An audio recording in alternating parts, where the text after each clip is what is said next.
is 7 o'clock. I'm going to start the September 30th meeting of the Norton Finance Committee. I think the roll call attendance, we have, at the end, Brennan? Kevin Day. Gavin? Gavin. Here. Paula? Here. Zach? Here. Paul? Here. Oh, sorry. Brandon? Here. Steve? Here. And I see Trace is on. I think that's it for people online. I am also here. All right, shall we get started with, is Hill Street first? What did you say? The Hill Street, is that the first thing on? Yeah.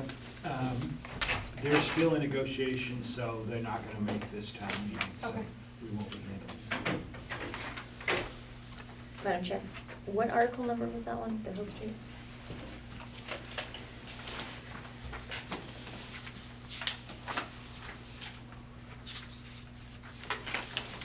We're crossing all over.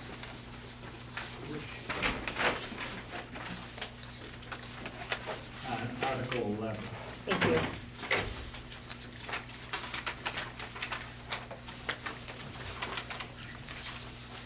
So what do we have up first then?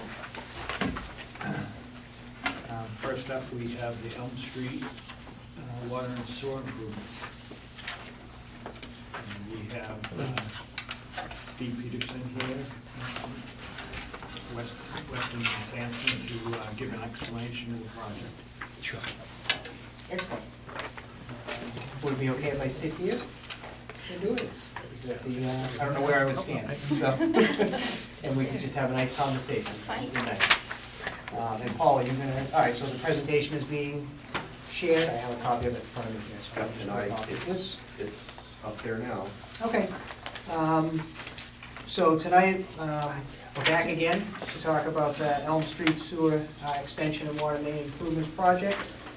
There is an article on the upcoming town meeting for this project. Next slide, Paul. So just, is how I want to run through this. I'm working on an assumption that you're all familiar with the project. I'll definitely give an overview. I can go into as much detail as people want regarding the project. I want to take a step back after the overview and talk about the issues that have been discussed and debated in terms of the support of this project, the things that are kind of driving that, and what the major issues are, I guess. And then we'll go back and give some more background information and kind of go through all those issues, all the issues on the project, but with a focus on those, and maybe take them one at a time. You know, we can have some back and forth questions as we go, or do it at the end, whoever you want. And then the biggest thing that everybody always wants to talk about is the cost. You know, how much does the project cost, how we're recovering those costs, and then we'll just kind of give a recap, you know, on the outreach and what the next steps are if we're going to see this project move forward. In terms of the outreach, we did just have our third public meeting with the residents of Elm Street on Wednesday night. And we can talk about that too. So we've met with those people several times now. We've met with all the boards more than once at this point. So, next slide, Paul. So just as an overview, it is what it says it is. You know, so it's Elm Street. We're looking to run an 8-inch gravity sewer over the entire length of Elm Street between Reservoir and East Main Street, including all the properties on Elm Street and Miller Terrace. It's about 50 properties that will be fronted by sewer, and there will be one pump station with the project that we've looked at several locations and settled on Library Park, down basically between Miller Terrace and Route 123, the relative low spot of the road. And in conjunction or simultaneous with the sewer, we are also looking to upgrade the water main over the entire length of Elm Street, the same length from Reservoir to East Main Street. So that's the infrastructure project that we're talking about. And then Paul, next slide. So why are we talking about it? Really, it comes down to grant monies that have been received. You know, the planning department, the town, has been very proactive in going after grants, and the design was entirely funded through 2 different grants that are shown here, MassWorks and the Economic Development Bill. We completed the design under those grants. And then during the design phase, we also applied, again, the town also applied for a grant to help fund the construction, and they were awarded a $3.5 million grant for the construction of this infrastructure improvement project. So why were we successful in getting the grants? It's directly tied to 47 Elm Street, the old Reed and Barton property, and the fact that, you know, not only the town, but the state would like to see that property improved, developed for more beneficial use. So that's what the grants are tied to, that's what's driving the project. Next slide. So just in terms of that, you know, after this slide, Paul's gonna do a few slides about the Elm Street property, and we'll talk about that, why the town is pursuing to improve that.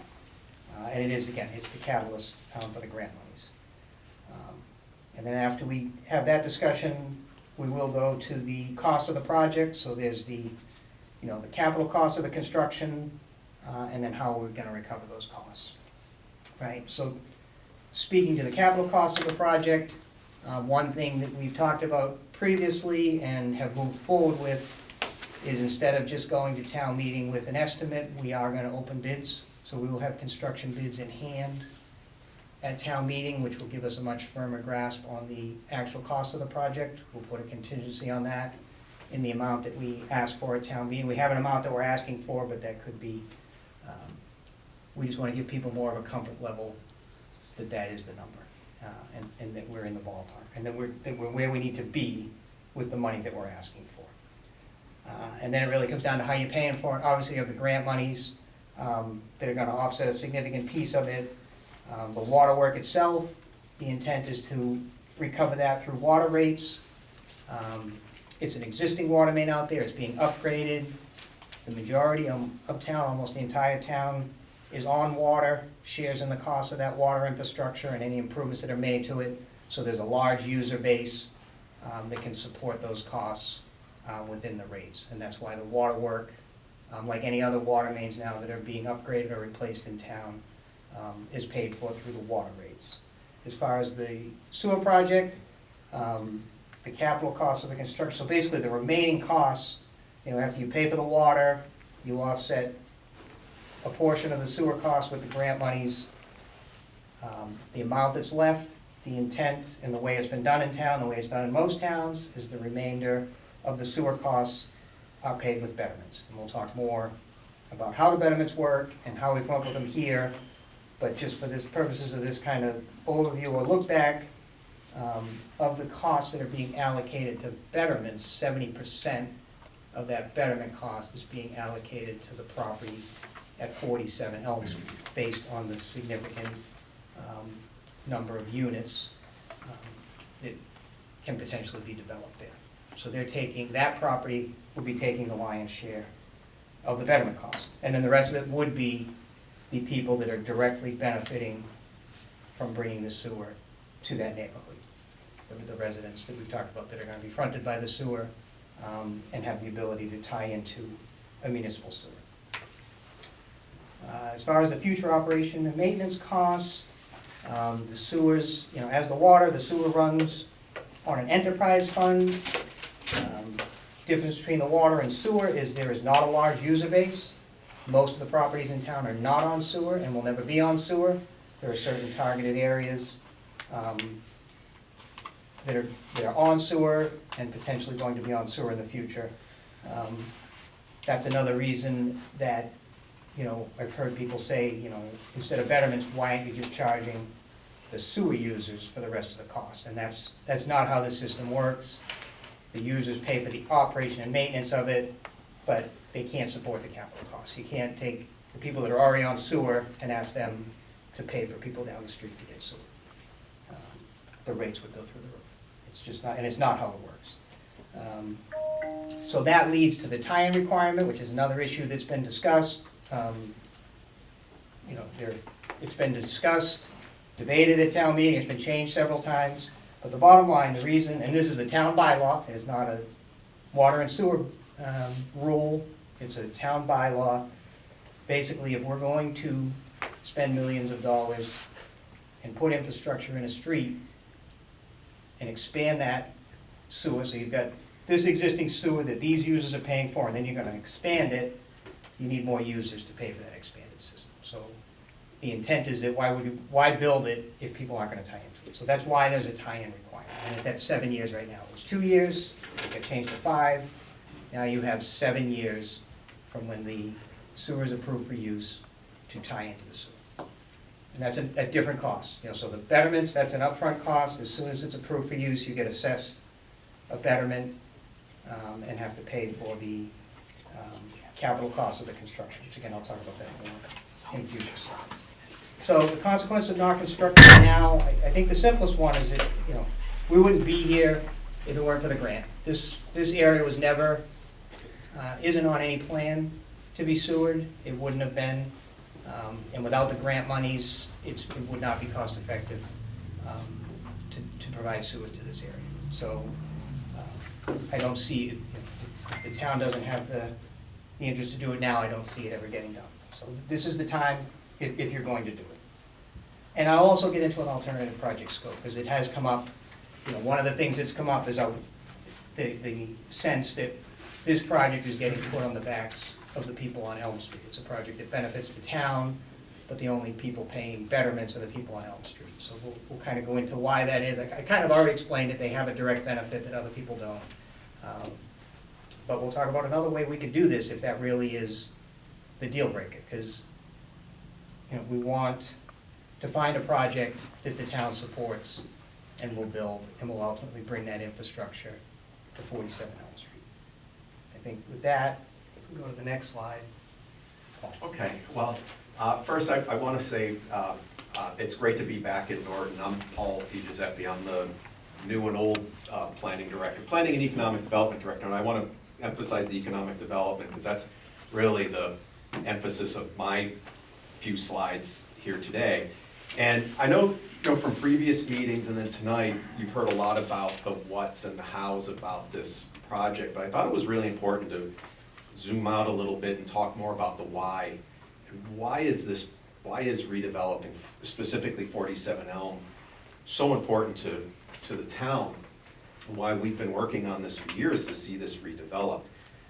I mean, first and foremost, it's removing a blight, right? That's the building's in rough shape. It's not salvageable. It was deemed to be. It was condemned a few years ago.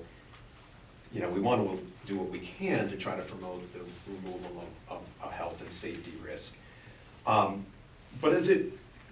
that's the obvious. That's clearly an obvious one. But thinking about this as a fiscal implication,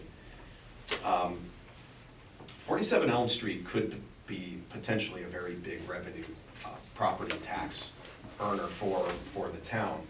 And this, if some of you might remember a few years ago when we rezoned this property to village commercial, the company that was interested in developing the site had presented about 140 units and 10,000 square feet. Developer's still there. We haven't seen or heard anything more about the changes or anything. So the numbers I'm gonna talk about are based on what was on that proposal. And we looked at some similar projects around town that are roughly the same size. And if this site were developed somewhere in that ballpark, we could be looking at $500,000 to $600,000 a year in commercial property taxes, which based on our current budget situation is pretty substantial. This is also important, for a few reasons. One is, as a town, there is a goal for the town to have the commercial property taxes be at least 25% of the total amount of property taxes coming into the town. We're currently at 18%. We've been rising. But the goal is to get to 25, and other resources that I've read said 25% is the minimum of what you want to be, because you're trying to help offset the cost to the residents. Because over the years, the residents have been paying a large majority of the property taxes in town. So that's a big factor. So one of the things I've done since I've come back is look at our vacant land, what's zoned commercial, and I'm going to show you in the next slide what's left, but, you know, the reality is there's not much vacant land left zoned for commercial or industrial use. And so we need to start thinking about some other redevelopment strategies. But we were also looking at some other bigger redevelopment sites, and again, we don't have many. We weren't an old mill town like some others around us. But for example, we have the Tweeve building over on Barrowsville, which could be redeveloped, and in fact, it's being looked at right now by a nonprofit. It's been looked at for the last few years. And if the nonprofit takes it over, we can't tax it. And so that would be a loss to us fiscally. It could be a great use, great civic use, but we couldn't count that toward, we couldn't collect any property taxes off of it. So, you know, redeveloping this site becomes really important as we start, when we think in terms of trying to grow our commercial property taxes. Before I go there, though, a couple quick things. I know a year ago, our building permit fees were roughly $260,000 less than the year before. When I talked to the building commissioner, Nick Iafredi, he gave a back of the envelope estimate. If this site were to redevelop as what was proposed, it could be about $200,000 in fees, roughly. And then also, if we had this sewer system built, the debt service to the Mansfield, Foxborough, Norton system would be spread to more users, thereby lowering the cost to individual users. So I just want, so I've gone to the next slide. It doesn't show up very well, and I apologize on black and white, but if you just look at the parcels that are shaded in gray, those are the parcels that are currently vacant, that are, you know, could be redeveloped or developed as commercial or industrial. There's not much. I will point out that two of the parcels, one just north of 495, that's a DOT property. If you may remember, we rezoned that a couple of years ago to industrial. Right now, they are not taking any action to put it out to bid. We keep asking our legislators to help us, and right now, we just don't know what's happening with that. The other big site is right up on the Mansfield line, up 140, the TPC property. You'll hear more about that with our next article. Both of those sites are connected to sewer. They have access. There are two of our really the larger sites remaining. The rest of these sites are not connected to sewer, which is going to constrain what they can do. And a number of these sites have environmental constraints that are, you know, going to continue to shrink it. There'll be positive revenue earners for sure, but, you know, we're not, you know, there's not many of the bigger ones left, and I would say that Reed and Barton is one of the bigger ones. I should also point out with Reed and Barton, of course, if it goes residential, there could be things like school impacts, so it's not all plus, there could be costs associated with it, but overall, it would be a pretty significant net gain fiscally for the town. We're also, a lot of us here have been working together for a while with water and sewer and some other departments to look at infrastructure as a whole in the town, how we can promote economic development by making the right investments in infrastructure. And again, sewer is the big one. So we've talked about looking how could we continue to expand sewer down West Main Street, and how do we connect it at Mansfield Avenue. These are positive investments in our community. In fact, the work that they did a few years ago on West Main in the Village Center has already led to results. Because sewer was extended, the Old Town Library is now being renovated and now being leased, or they're trying to get a tenant. But that library was vacant for 30 years. 33 years. Okay, Peter, 1991. thank you. Yeah, right, in 1991, they closed it. And then with a few things that we did between the sewer and we rezoned it, now we're seeing changes there. I would also point out that we would not have Bog Iron Brewing had sewer not gone there. They couldn't have expanded. They've been very clear to us that they would have left. So sewer matters. You know, we could make improvements in, you know, along our major corridors if we think strategically and can make it work. So one of the things we've started to do is look at more tools that are available to us, and with the hopes that that's additional money that we can use toward those investments, and with the goal of reducing the cost to the taxpayers and the rate users.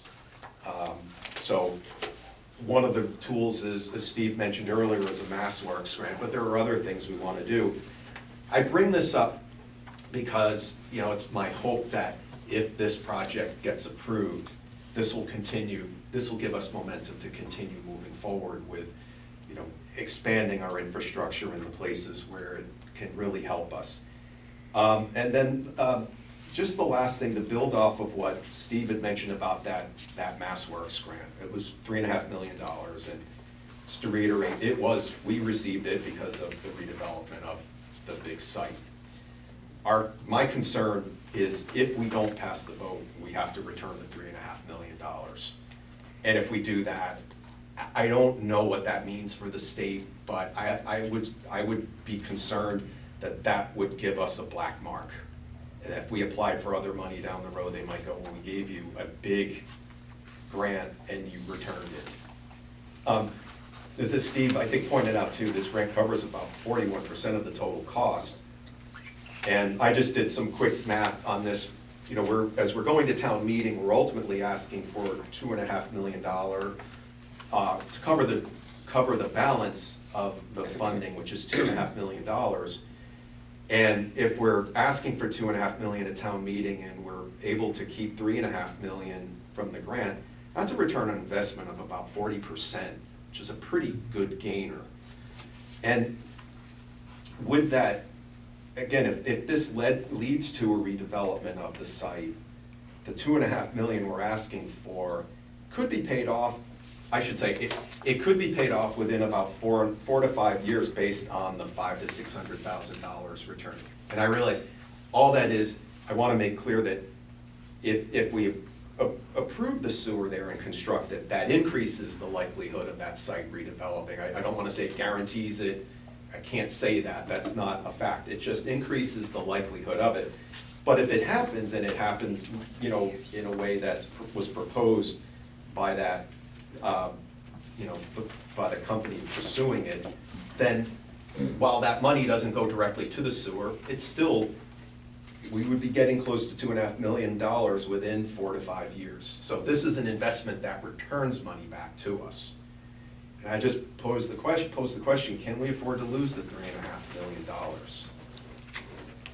And with that, I'm getting it back to you, Steve, unless someone has questions. Oh, Chair, I'm sorry, through you. No, that's fine. Anybody have questions at this point?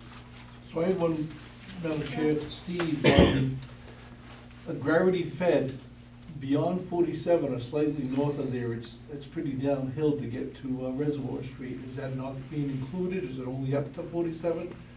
No, it's everybody, it's the entire road.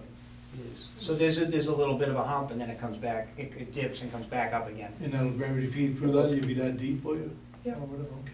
That's the first one. And then, the 140 units, Paul, at 47, village commercial. Commercial first floor, could be residential above and stuff. Are you looking, when you're talking 140 units, is that all commercial? Is that the? What she had proposed was commercial on the first floor, and the rest of it would be second floor and up. Residential? Residential. Part of that, I think, is driven by the contamination and what level of contamination you have to clean up if you have commercial on the first floor versus residential. But again, we haven't, you know, we're not anywhere near that point, but yes. Thank you. Madam Chair, Yeah. when was the last time we spoke to that firm? Last week. And they're 100% interested in the property still? They are, but they're certainly waiting to see what the town does with the sewer. All right. But they're still pursuing it. Have they given you any indication on what they feel, however the results turn out? If we don't approve it, will they move on to something else, or? Well, they've been, until obviously we get to a point, we'll know for sure, but the responses I've been getting are if we approve it, they'll go forward. If we don't, probably not. And one thing I do want to point out too, we've heard from that one company. There have been a couple others who have reached out to us about this. This one company, Devco, which is the one that presented a couple of years ago, is the one we know that's done, the deepest dive looking into taking over the property because they have to go through bankruptcy courts. But I have spoken with two other companies that have been interested in this site. And I would just put out there that I would be cautious about tying this to one developer because of that uncertainty. I just look at this as if we put sewer there, that increases the likelihood of somebody doing something with that site.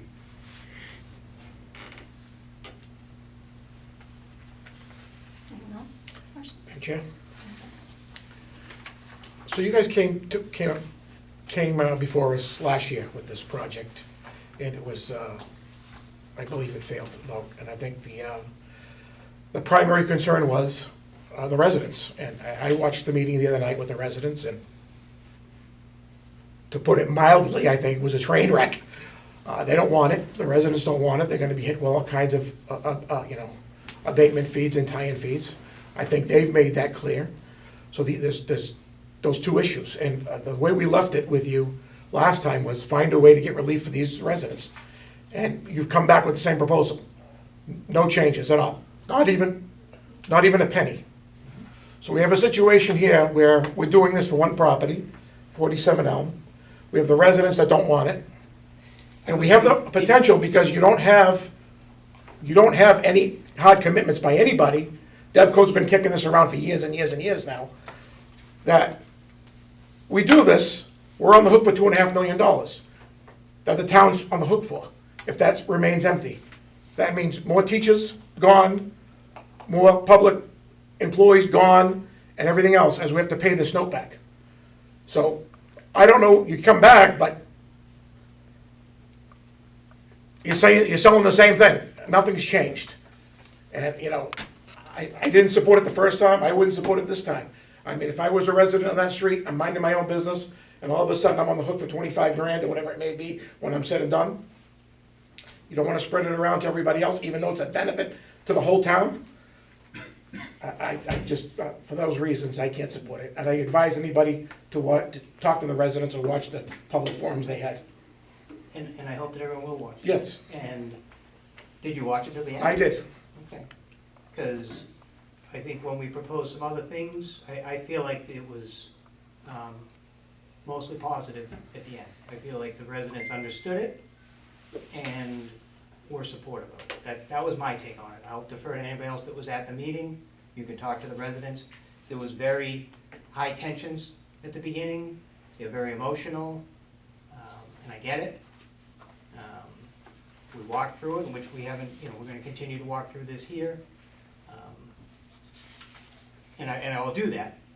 So we'll go through this, and you're right, things are still the same, but I wanna make sure we're understanding it the way it was presented to the residents at this last meeting. And, I know Sandy, you were at the meeting, and I would beg to differ on how the residents felt about it by the end of the meeting. So I would watch it again and listen to the discussion at the end, because when we proposed not putting sewer on the road, because I'll jump ahead. We can just sewer 47 and not run the gravity sewer. We can move that pump station up, put it right at their property, 47 Elm, and then run the force main the same way, not put sewer in front of any of the properties, just dig up the road, put a water main in, run a force main down the road to the existing system. No one will be assessed a betterment other than 47 Elm. No one will have to tie into the sewer. No one will be able to tie into a sewer. They will have to replace their septic systems when they fail. And we had that discussion, and they didn't like that idea.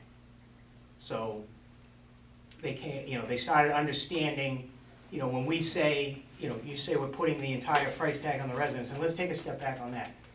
the betterments that we're assessing is the only tool that the water and sewer department has to use. They can't choose to do it through taxes. If this board, the select board, the town, thinks it should go on the tax rate, that's not how the other people in town that have been sewered have been treated. But if you feel for this project, these people should get it for free, that's your vote. That's, you can put it on taxes, right? And then, we can deal with the other people that had to pay the betterments or whatever, that's a decision. But, if we take the sewer infrastructure out, that takes $2 to $2.5 million off the project. So it's not like in order to sewer 47 Elm, we have to put all this infrastructure in and then we're asking the residents to share it. They're sharing in the cost of the infrastructure that betters them. They get a benefit that the rest of the town doesn't. And there are a lot of people in town that are never gonna get sewer that would love to have the opportunity to get sewer. I can't speak for everybody, and I'm not pushing this either way. We're just trying to provide you with information, that this all started with the grants, a property that we're under the impression the town would like to see improved. The consensus is, from the planning board, the master plan, the infrastructure is not sufficient to support development of that property. That's why you got the grants. We're proposing to use the grants to build the infrastructure. So let's talk about what, Chair, how that works. I agree with Steve on the take on that meeting. I think it was much more positive. Yeah, I think I was a little frustrated because I just didn't hear from enough people. It was a few people that were speaking. And I guess I just don't know how that would even work is there a plan B? Like if this fails at town meeting and you talked about just going to, the one property, Yeah. is that an option, or at that point, do we have to wait for another town meeting to vote that? So, I mean, my take on it is, and I'll defer to others, but we're looking, like if this board and the select board both don't support the project the way it's being presented, we'd like to come up with a project that will be supported by these boards. And that's why I'm talking about that other option. I think the only way I would see that happening is if that's what this group thinks is best for those residents, to not sewer them, leave them out of it. And again, we never envisioned digging that whole road up and not putting that infrastructure in there while we were there. If that's the will of the people, the will of the town meeting, that's what we can do. So, I think you gotta listen to the meeting again. And what do? Do you then have all these people, do you take a straw poll and put neighbor against neighbor? I mean, it was real, there wasn't anybody at the end of the meeting that came up and said they were against it. I talked to a lot of different people, they still have questions, and they still have concerns, but they get it, and they don't want to miss out on the opportunity. I shouldn't say, I can't speak for the residents. I would just say watch the meeting and definitely focus on the end, after we, had the opportunity for a lot of people to vent, and how it went. Madam Chair? Steve, the $3.5 million grant, Yep. Would that still be applied to the alternate project, 47 Elm Street? Would that still fit into that and take care of that side of it and everything as well? Yeah, that's what it's for. And with the, That's what it's for. high pressure main or the forced main, you can't tie into that with the residential after the fact, correct? Correct. Madam Chair. And that's one of the issues in this town. I mean, they let North Cottage put in their own force main up Main Street, instead of saying at the time to them, well, what are you gonna pay for that? Give us that money, we'll use it to put sewer down the street that everyone can And use. that's why you couldn't tie into it this Right. building, correct? Right, that's why we had no sewer to tie into, and because that line wouldn't handle us. And then, 274 East Main Street put in their own sewer line. Next thing you know, the condos across the street, their systems were failing, and they wanted to tie in, but they couldn't, because it was a private sewer line. And it just doesn't make sense to dig up a road and not put in the full infrastructure. Madam Chair, does anybody know the last major residential project like this? Were the residential tie-ins and betterments, was that the process followed historically? It is, so we just did West Main Street, the betterments, so they were assessed betterments at 16,000 per unit. The Winnicott is 15 years ago now, more than that. At least, if not more. Isn't there Pine Those were- Street, What's that? in Pine Street, or somewhere? Well, around the there? Meadow, I mean, the Grove area goes way back. I thought there was a one on Pine Street. Like the Cape Plain Flat. Street. Oh, Plain Street, sorry. So yeah, the pump station at Wheaton and the system through there. So, I mean, it is pretty common, I mean, towns do it all different ways. Some towns do put it on the tax rate, they say, we're gonna sewer the entire town, everybody's gonna pay for it. That's not what Norton's doing, not everybody is going to get sewer. Most communities, and all the communities that I've worked in, use this model here. This is how it's done. And I think the tough part is our bylaw is set up for this, right? This is so to say the taxpayers will pay for it would go against the bylaw, correct? No, the bylaw's different, that's about tying in. But so they wouldn't, could So- you say they wouldn't have to tie in, or could you pay for that? You have to change the bylaw. So Right, so right. there's the betterment for the upfront capital costs, you know, and it's for whatever the remaining amount of money is not covered by the grant, not paid through the, you know, not the water piece, you know, whatever's left, is either, you know, again, that's the only tool available to the Water and Sewer Board, is to assess betterments. And that's, again, upfront cost. I think if we finish going through the presentation, we'll cover all of that and how that really works. So Steve, the betterment cost is done right out of the gate based on this We running finished footage in front of construction. a house? It's, Basically, is it? it's not based on footage, it's a uniform unit method, so it's equivalent to a single-family residential home. So that's right out of the gate, and then if they have to tie in within 7 years, that's an additional Yes. charge after. Thank you. Madam Chair. I just wanna talk about the 2.5 million, that would be the town's responsibility, so we would borrow that money, Mike, is that correct? If that Well- passed at town meeting, Technically, we'll be borrowing for the whole project. but and getting the 3.5 The payments. in the would- grant, but 2.5 would be money that we would have to spend out of our budget to pay back. Right. Yeah, I think my main concern really is that issue there with, you know, the constraints we have in our budget right now, and then not knowing for sure that this is gonna be a tax, generating revenue for us, and we're gonna have to pay it back, that 2.5 million. I think that's my worry. I just feel like it's a risk. I think it's a risk I'd love our town to take in a way. I'm on the fence about it because I know, you know, we need the economic development, but I'm really worried with the state of our budget and the way it's been, having to pay that back.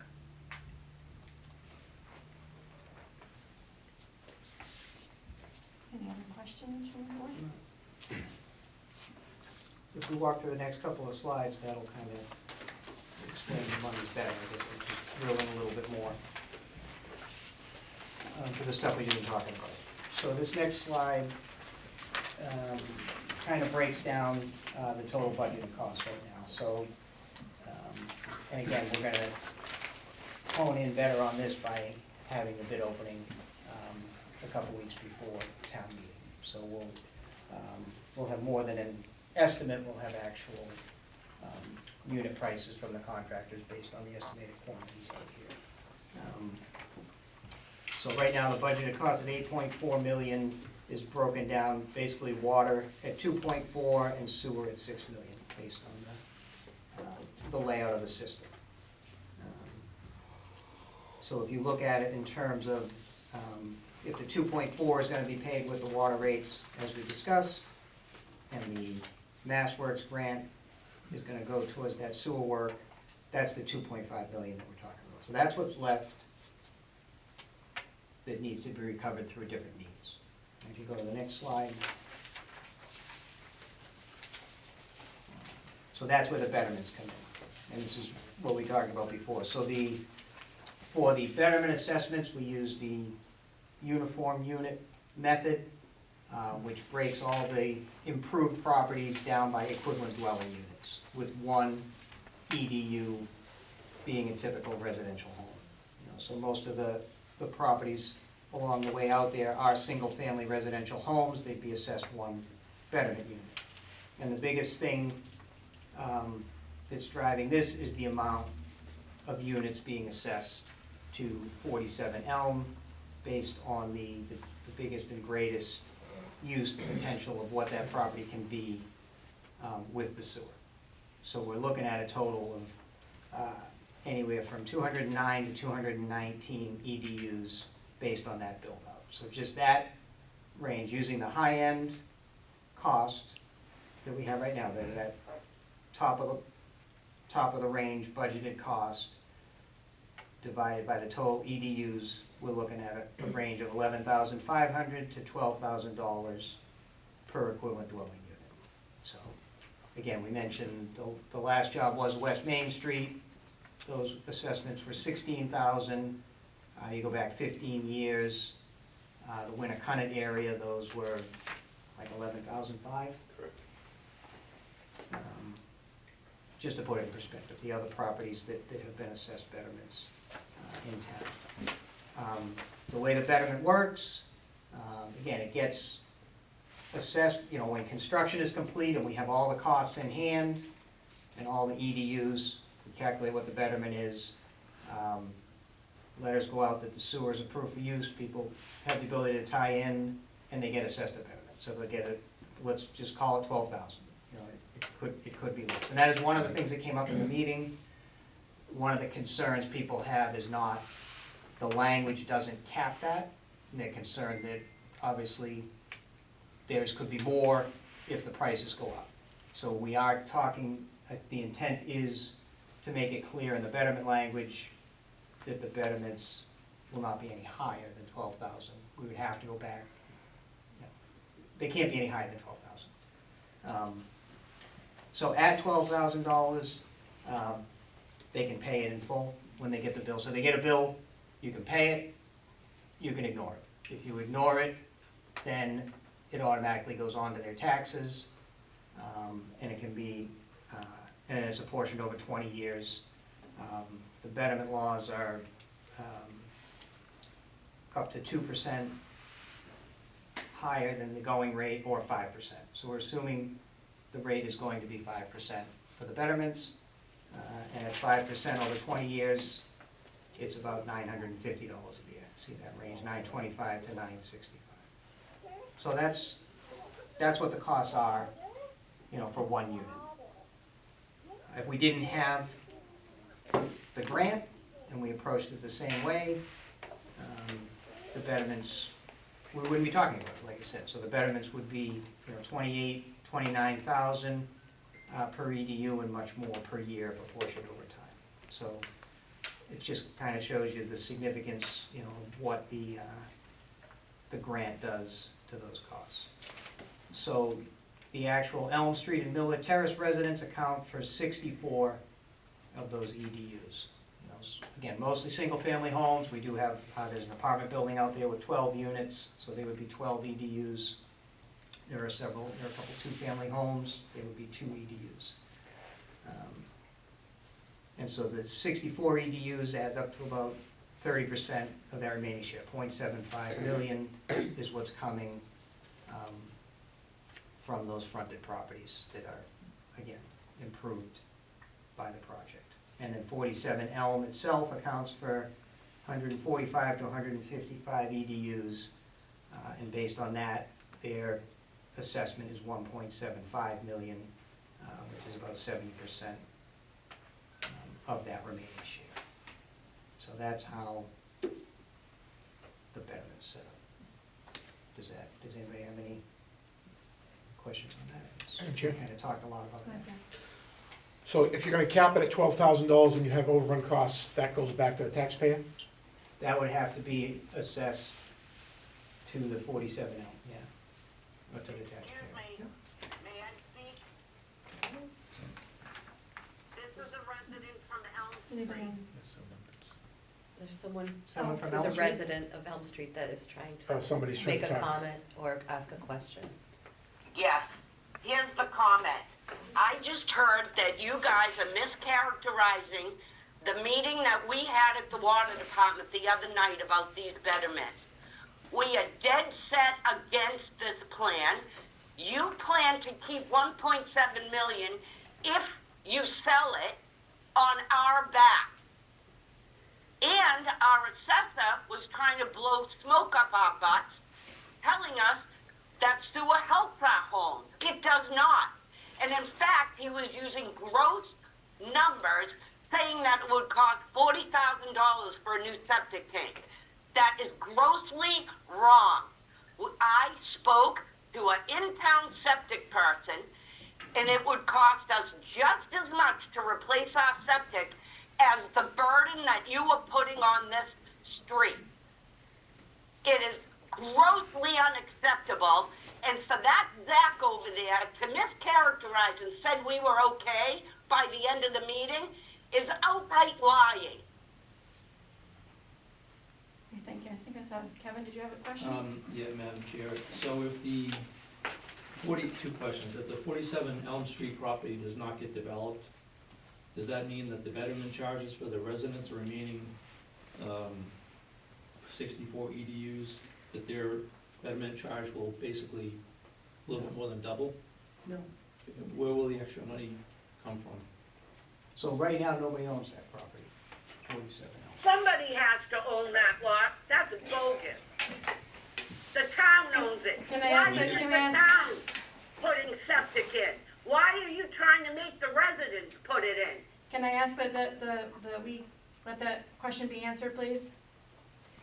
So I think to your point, that 1.75 would just be eaten by the town, correct? And unless if no one went in there. It's a lien on the property, is what it is, and until that is paid, it is a liability of the town.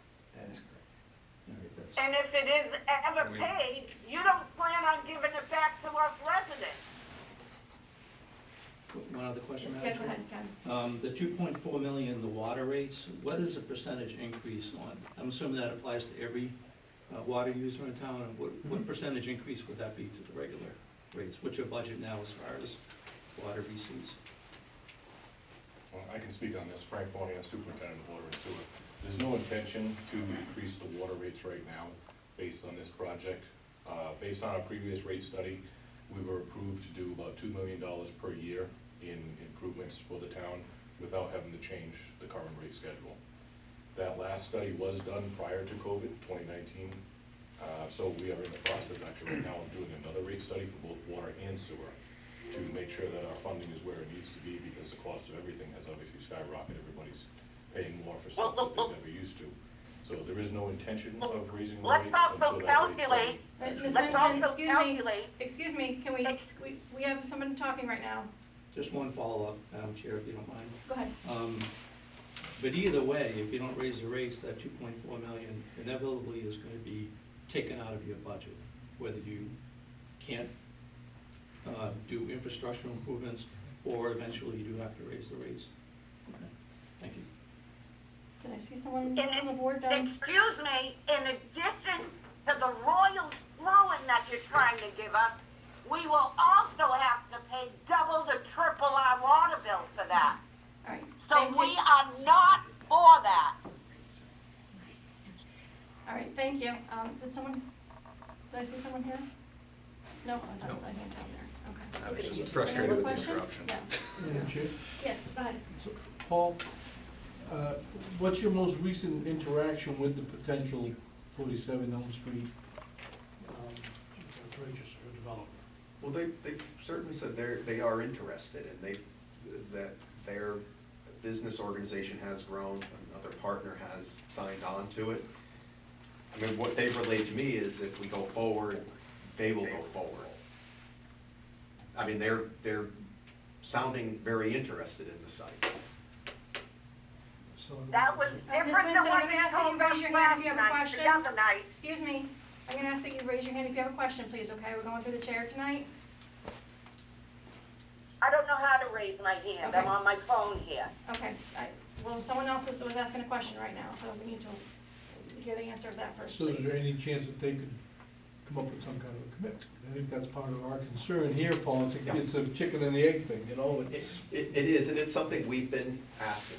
It's not something we have, that we can require, but we've communicated to them that if there was something that they could do, contribute toward the project, something. We haven't heard a response on it yet, because we've communicated to them that, you know, we've heard from boards, we've heard from the public, they'd like that, they'd like for the developer to step up. I wouldn't, again, they haven't committed to it, I wouldn't wanna rule it out at this point.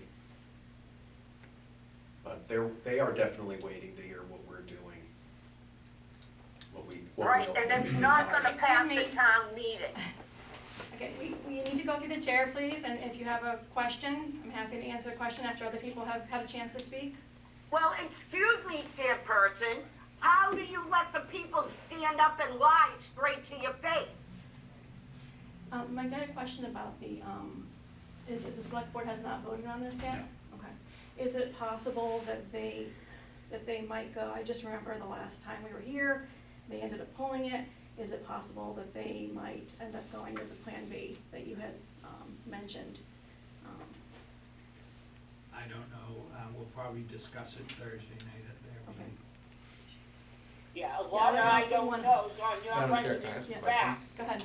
Have you discussed with the developer that lien? Like, they know that there would be a large lien on the property, like that's been part of that discussion? They were aware of Okay, it, yes. cool. Thank you. Madam Chair, and the plan B still takes care of the 47 Elm Street, it just means that everybody else is start taking care of their own septic systems as if Madam Chair, Yes. what would be that projected total cost for that Plan B you mentioned? Do you know? Yeah, 6 to 6.5 million. 6 to 6.5. Here's a question, have they removed the tie-in? I don't think that they've removed the forced tie-ins, but we think we're talking about The- possibly not allowing tie-in at all. They is the town, The town, correct. right, town meeting. We haven't had town meeting yet. Right, but I mean, we can't change the bylaw, it's not on the town meeting warrant for this town meeting, so. the Well, bylaw if is the the town bylaw. allowed this to happen, why are they trying to transfer the burden to the residents? That's the question here. And you wonder why the citizens don't trust the leadership. So I think there is another option that we're discussing as well, so I think, do we wanna vote tonight, or do we wanna wait and see what the select board, if they end up pulling it? Madam Chair, I would recommend we table it for now. Table it, okay, alright. Excuse Anybody me, have a- is Plan B just doing 47 Elm? Yes, yep, that would be Plan B. Yeah, that would be wise. Madam Chair, Yes, do we have any kind of estimate, Paul, what it would cost to demolish that blight out of there? There was an estimate done about 5 years ago, it was about $1 million. So, I mean, what I'm saying is, we're gonna be on the hook for $2.5 million minimum here. I think it would be, I think we may be better served at just tearing the thing down and planting grass there, and see if somebody comes around down the road, Madam Chair, Exactly. if we were to do that much work on that property, would be considered PRP, or the person responsible for the cleanup. And we do not want that. Do we have any idea what that entails? Has there been any studies done? They've had phase 1 and phase 2, Paul? Right, we've had a couple phases. As we're not the property owner, we can't go on there and demolish it. We would, as Mike said, we would have to become owner, and then we would assume Yeah, all the all responsibility, I get liabilities. that. So, we looked for demolition funds. The state funding for it requires an owner, or someone who has. I mean, we did some site demolition access. work to it already when the walls were falling into the street. Well, because that was an emergency. We spent $500,000 over there. Right, yes, and that was the town had to go to the bankruptcy court to get authorized to remove it. And it went under as an emergency because there was real concerns that those buildings would collapse onto Cross Street. And it was documented that those buildings were going to come down pretty soon. So So that's we could how spend- that's how that was qualified. So we could spend it without assuming responsibility, Right, only for that. yes. Very limited what we could do with it. So, Madam Chair, we just heard from our biggest critic that she'd be all in favor of just having the 47 alternate plan go through, which I think does take care of the blight, does add the infrastructure improvements, at least for that property, and brings in some much needed tax revenue for years to come after that stuff. So I say we wait till we hear what the selectmen have to say about it, but if the residents truly don't want it, then they're gonna, So we heard from Yep, no, but again, I'm just saying that to me, that's the worst case scenario, is your plan B, but, You really have to go with one or the other to town meeting. though. yeah, no, Is that correct? We have to go with one or the other to town meeting. We can't, it's not like we can give the option at town meeting, correct? We have to be able to say. We could amend the someone could amend the article. Right, at town oh, meeting. at the town meeting, You're gotcha. not gonna vote on one and get it, and fail, and then present another one. It would be, they would only vote on one or the other. It would be amended Right. on the town meeting Right. floor to vote on. Yeah, you don't get the option of Right. finding out and then Right. proposing another one. Right. So, Okay.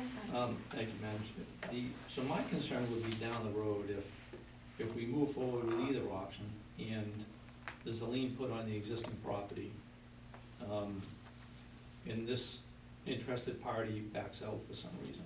Now, we're trying to sell a property that's gonna cost $1 million, probably double that, to clean it up, plus another 1.75 million that has a lien on it. I think it's gonna be hard to get a new developer to come in under those situations, personally.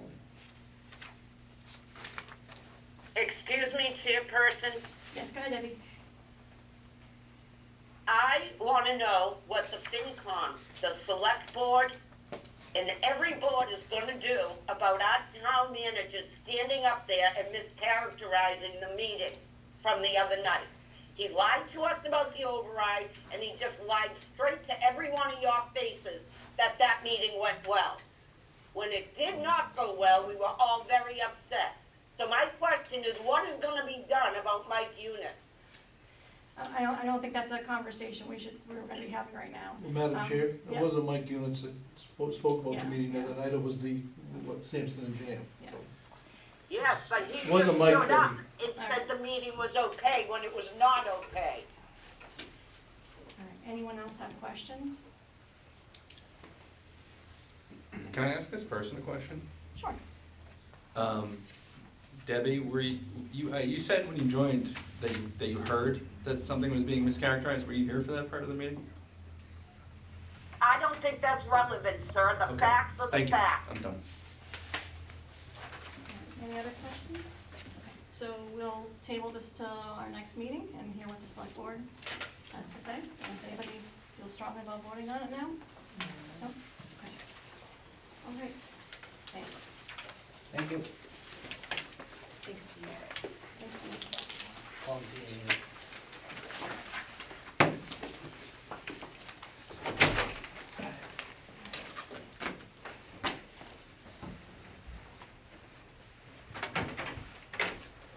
All right, we have the zoning bylaw next. Is that Paul again? And me. Oh, you, okay. New punching bag. So I'll wait for, Paul's already on it, okay.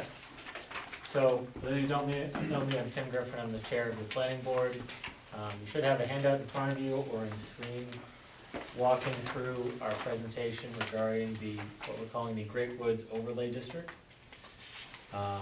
There is an agenda there. I won't spend time going through the agenda, run through all of this here. But the overall timeline of this process, this is a process that has started in early 2021 when the state adopted the multifamily zoning requirement for what's known as the MBTA Communities Law. In October of 2022, Norden was designated an adjacent community because we do not have an MBTA station, but we are adjacent to those that do. You'll walk through all of these timelines. We've been working with SERPED, our regional planning agency, to comply with the state's requirement, which we'll get into in a bit. If you're wondering, not sure if you can see it in the black and white here, but you'll see a bit of a highlight over parts of the timeline in orange. The board wanted to highlight that those are periods of time where Paul or a planner was not on staff with the town. The board was working with SERPED, doing our best. But we've had a number of public meetings about this over the last several months. Going on to the next slide here. We're an adjacent community. What does that mean for compliance? Requires one zoning district, which allows multifamily development by right, meaning it cannot be subject to a special permit, period. It must allow at least 15 units per acre, must be at least 50 acres large, and it can't be subject to an age restriction it must be suitable for families with children. So obviously, by right, 15 units per acre, 50 acres. That's the state's requirement to Norden. You do the simple math there, you get 750 units on paper, and we'll go into why that is just a paper requirement as we continue here. What is required and what is not required? It doesn't require the town to provide the land. It doesn't require the town to actually produce the housing. Can't force the owners of the land to sell it to anybody or do anything with it. Doesn't require the town to provide or pay for any infrastructure. And it doesn't require any building types that don't align with what the town decides are the aesthetics it wants. So there's no requirement to develop at all. We just have to provide the opportunity to develop over time. More than half of the state falls under this bylaw in one way or another, and by a number of communities. Keep going. Excuse me, Chairperson. Okay, I'm gonna Ms. Winston, I'm going through our finish first. presentation. I'd prefer to go through it, and you could ask questions at the end if you don't mind. Okay. Thank you. So, if you're not sure how an overlay district works, that's the next slide here.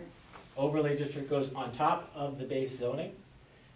Land under that can be developed under either the existing zoning or the overlay. So when we get to the zoning map, there is nothing stopping any development from happening along the properties as it's zoned right now. So the purpose of the district is to comply with the requirement A. Would we be talking about this report? Does the state need more housing? Yes. Is promoting housing a good thing? A lot of people would say yes. Would we be touching this with a 10-foot pole if the state wasn't making us? No. I'll say that, I've said that, I think, at every meeting where we've talked about this. So, state selection, the site selection for the state guidelines. The state is requiring basically us to plan for development. We should encourage projects of a scale that is compatible with the existing areas and minimize impacts to sensitive land. And we'll go through all of those factors that we looked at on this next slide. As you can see, it's a long list. And there are slides that follow this that go through each of these. So I won't spend a whole lot of time, but you can see each category is either a push, meaning if there's this here, it tends to push away multifamily development. If it's a pull, it's something that would generally encourage multifamily development. So the way that SERPED helped us look at this, they took the entire town and divided into 10-acre grids. We're looking at 50 acres, so you're looking for a block of at least 5 squares together. And if you scroll through, we looked at the climate resilience factors. And Paul, you can just scroll through these a little bit to give them the time, anybody who's on Zoom, to see. And the color coding kind of gives you a key about where it should go in theory. Can I interrupt you for 1 second? Yes. Just to clarify something.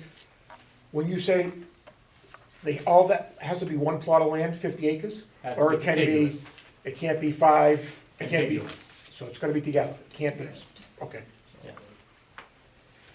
thank So, you. Water resources, you can see where suitable, maybe not as suitable. Quality of life, that tends to be schools, library, things like that.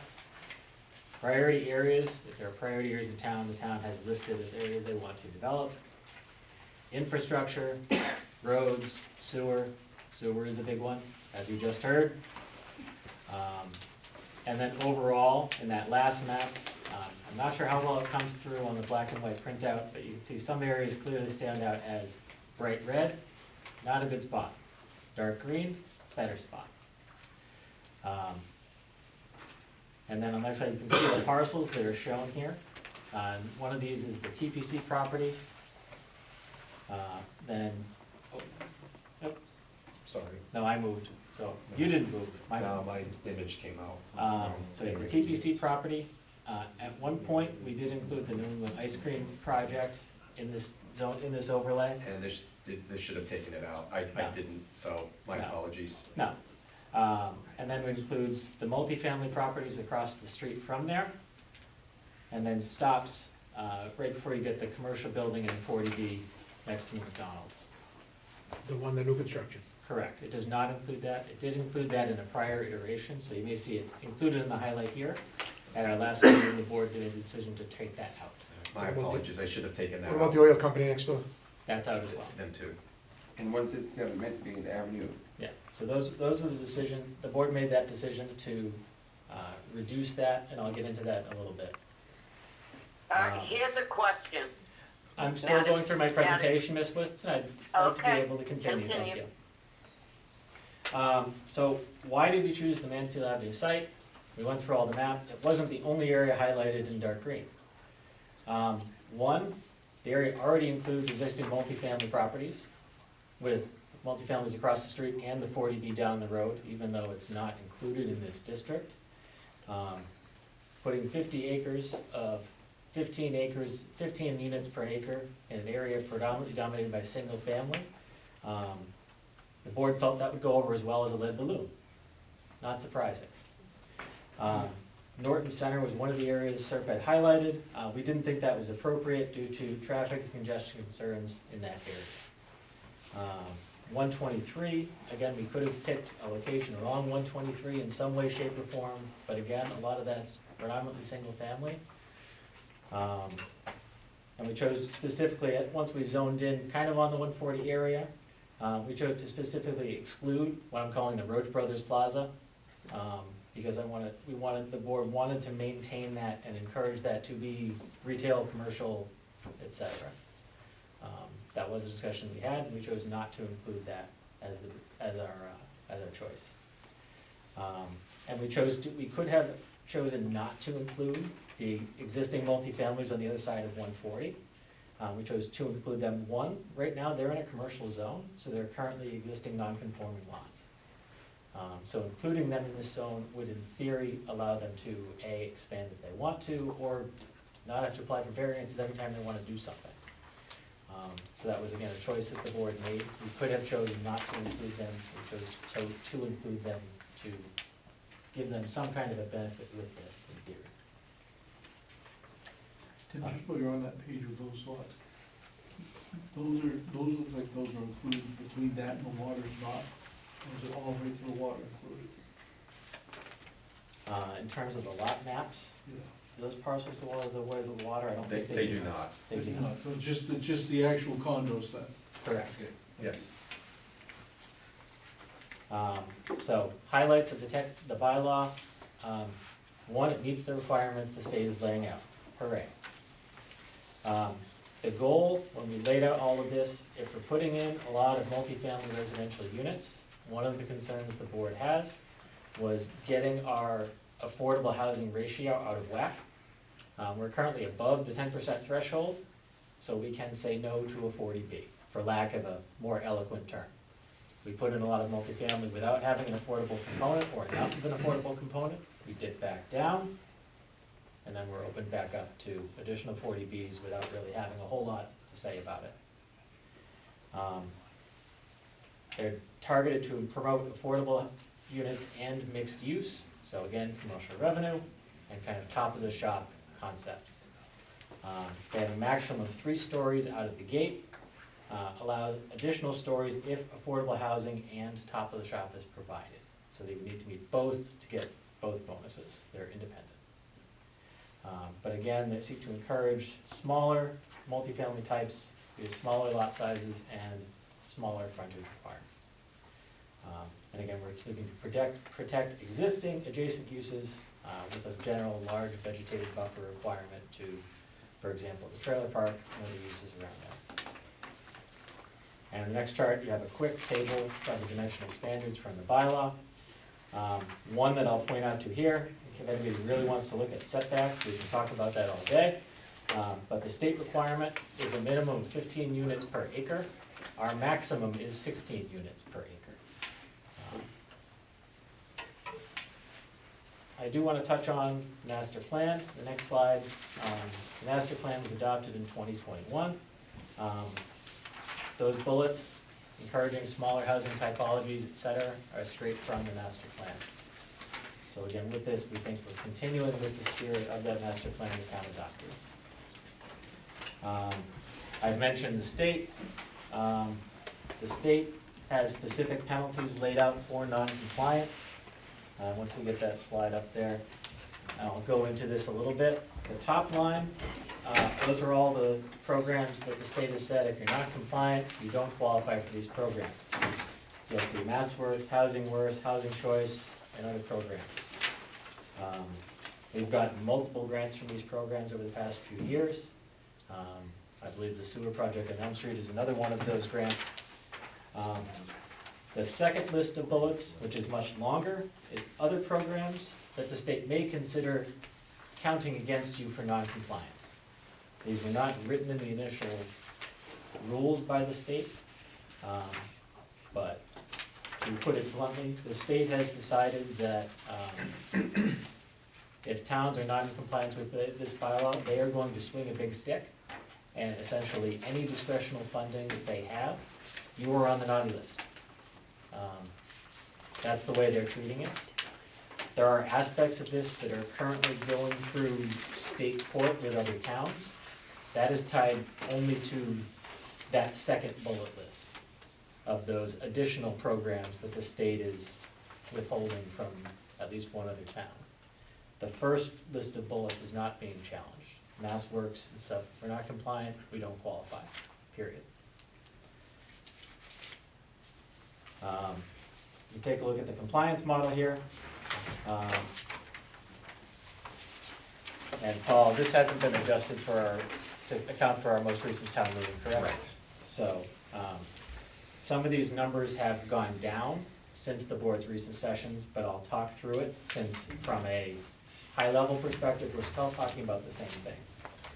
So when we feed all of our dimensional requirements and everything into the state's compliance model, this is what comes out. And the number that you see here on the top is 1,722. I will say that after the board's most recent session, that number is down to what, Paul? So about 1,400, and it may go down further.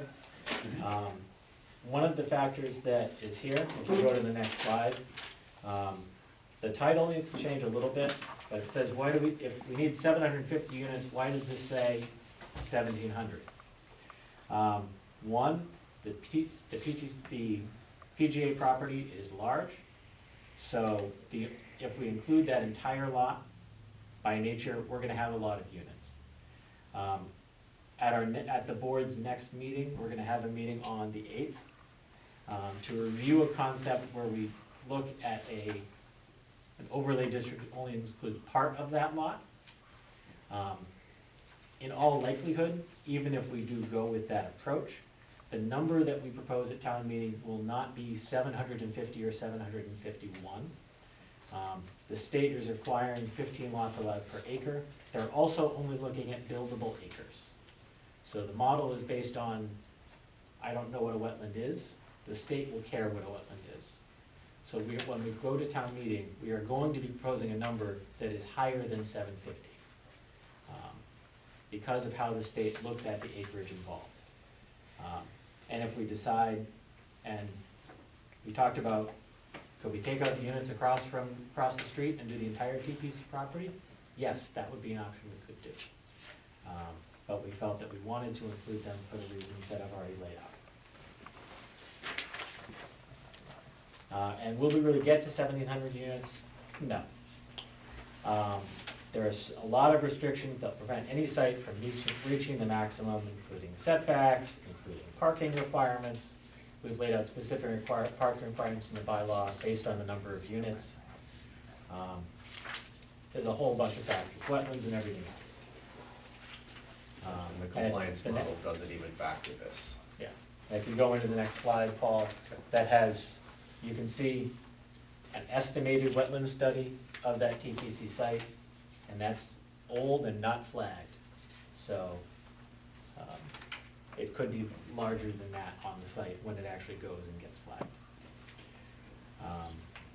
So again, in summary, the state is requiring compliance by the end of this year. I will say that the board did try to work with Serpent to get this to Springtown meeting, and Serpent was not able to support us on that timeline. We wanted to have 2 bites at the apple, we didn't get it. I went through how we cited this overlay district. And again, the requirement is only to have the opportunity for development. It doesn't mandate construction, it doesn't require anybody to build, doesn't stop any from building on the commercial zoning that's there now. We know it's one of the commercial sites that's left in town. There's a school of thought that if we force action on this property, maybe we'll get something else. We don't know.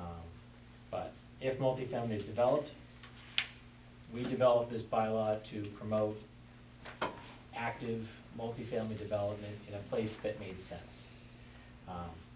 We've had some comments of, why did you put it at this property? This property is too good of a property to put this. I understand that.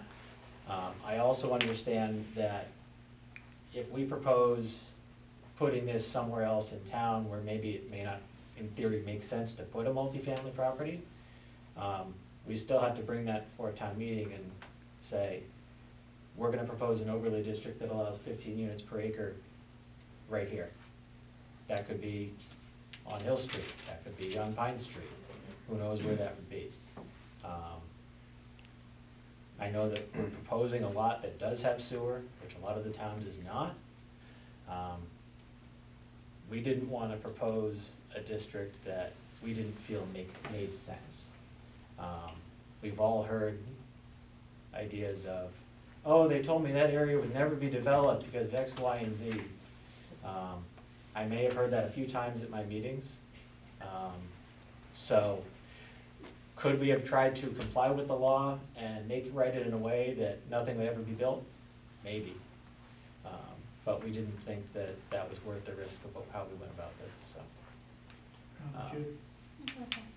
The TPC being the lion's share of the overlay, does that devalue their property? Is it something that they've been discussed with or anything, they have no input into it, or? It's been discussed with them, Paul, I don't know how. I've met with them.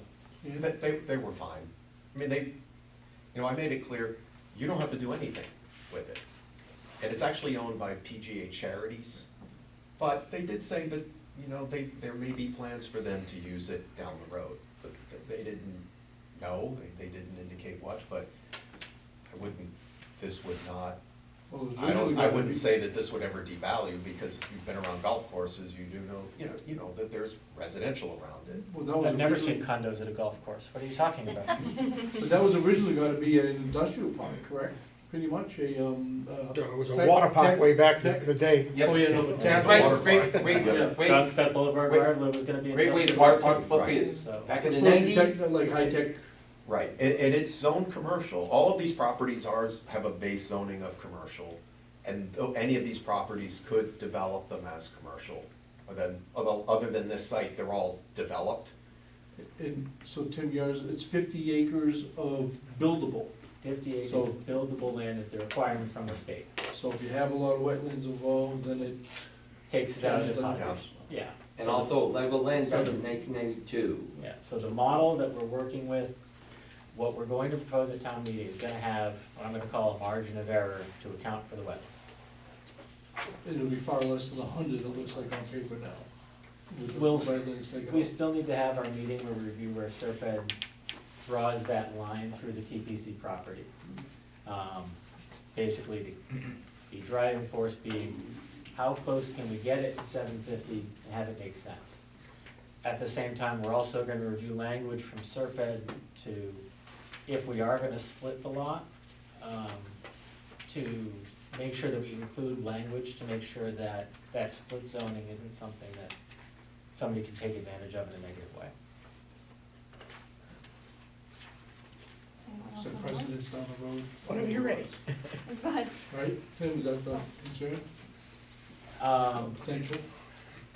I generally assume that developers will do whatever they can to make money, so I'm a cynic in that way. If you did a split lot for TPC, would that allow it potentially elsewhere, Paul, in town? There's a lot of split lots around town. Right. That's not there's a lot of split lots, existing non-conforming lots, and every other thing that probably doesn't make sense. Well, putting Madam it Chair. on the TCP doesn't make any sense whatsoever. You don't put that kind of housing on prime real estate. And your numbers should not go over the 750, period. It puts burdens on the schools and our services. So I don't know what the planning board is thinking, coming anywhere over what is necessary. And the TCP, are you crazy? That should be prime real estate. You don't put something like this there. Absolutely ludicrous. Madam Chair, Yes. Is there an affordable component on this? Yes. Yes, the affordability would be required at the base level, and then we have bonuses for additional affordability. And that's part of the MBTA requirement or? That's part of what we developed. The MBTA doesn't care, but I assume Well, that our every town is planning under the board same. is Ms. Winston, I'm I letting the was- board speak first, and then I'll, if you have a question, I'll take you in a little bit, okay? I would assume that every I'll get it town out is sooner or seeing, later. if I have to include multifamily, I'm gonna make affordability part of it, because they see the same things that we would do, in that we don't wanna open ourselves up for more 40Bs if we don't want to. Madam Chair. Paul, are we actually at the 10% of actual built 40Bs or just approved 40Bs? Because there's a big difference as far as the requirement, correct? That may be built now, because there's a period of time when you approve a 40B that the state expects you to have your certificate of occupancy for building. And we haven't approved a 40B in a couple years, so it might be built, but we're just. Because I know you had a approved tad like over- Strawberry we're like- Clubs and all that, yeah, okay. Yeah, but that got approved, not as a 40B, but it's still an affordable housing development, but we're at 10.0 something %. So we're still there, but we wanna, we're trying, as Tim mentioned, we wanna make sure we stay above that, but we're also looking at how can we proactively address the housing, the housing affordability that, not just affordable housing, but what can we do to help young families that are trying to get a place of their own? And so incentivizing more affordable units, we felt was a good way to go. And if that adds some other units along with it, that's fine, because those might be, not affordable by the state's requirements, but they may be more affordable than anything around there. Thank you. Is that, waiting patiently. Thank you for all the hard work on the planning board. I did try to watch some of it, but I can't say what, it was going on for hours and hours and hours. Exciting stuff. This is the finance committee, and, our number one responsibility is the finances of the community. So if any portion of these apartments, wherever you put them, get built, and let's say you have an influx of 200, 300, 400 kids into our school system, you will absolutely devastate them. They don't cover, if you're gonna get a couple $1,000s per apartment, it costs $18,000 plus, that's if they don't have special needs, to educate our students. It would be a financial disaster for this community. Not saying anything, what it would do to strain the water system, what it would do to our police and fire, what it would do to everything else. There's nowhere, not even close, these apartments would pay for themselves. The state doesn't care. I get that. So Let me finish and then Sure. you can challenge me all you want. No, I'm not trying to do that. So, for me, I watched some of the thing, we said, oh, you're gonna lose the grants, you're gonna lose this.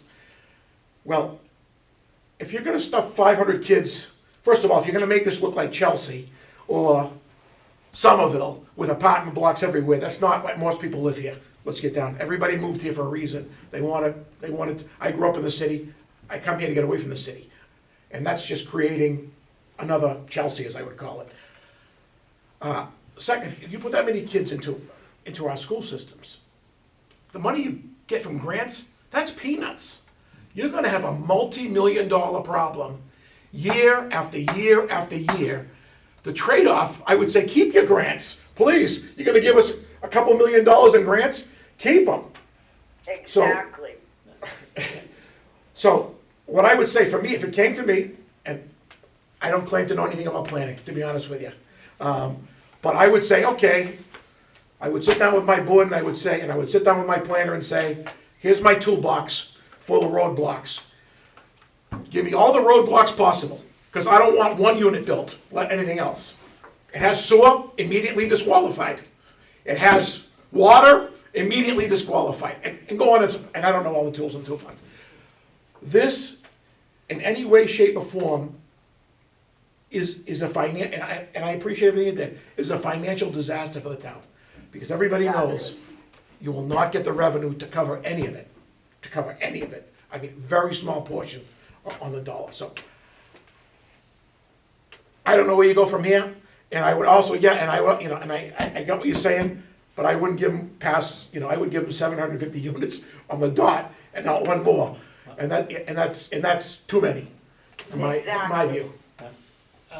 I'll say, one, the grants are the first wave. The state has also said they will prosecute. So this is not, oh, we're choosing the grants over doing this. That's true. So we're not just, that's not a binary choice. The state is requiring this. We're asked to comply by the end of the year. Period. What we have for town meeting is this district. These abutters and property owners have been notified as part of this process. So discussions about put it somewhere else in town are not something that we can consider for this town meeting. So. Madam Chair, so I would still like to see you pare it down if you can, and maybe that'll be your next meeting, is we are. Tim, just to, because again, I think the big wave that I'm seeing in the background, people talking to me, is that if the state requires 50 and 750, let's find them 50 acres of works and 750 units of work if you can, even if that means a third of the TPC instead of 2/3 of it or something like that, just to try to make the numbers work at least, Tim, because it's tough to sell it higher than the state. We're gonna get it as close as we can, understanding as I went through that, we're gonna have to, when we propose this, the number is not gonna be 750 or 751 because of the wetlands. And I'll lay that out at town meeting as best I can. So you don't have a final plan for us at the moment? I would assume that you have, draw a line a third of the way into the TPC and assume the rest isn't there. That is an uninformed guess that I will make here.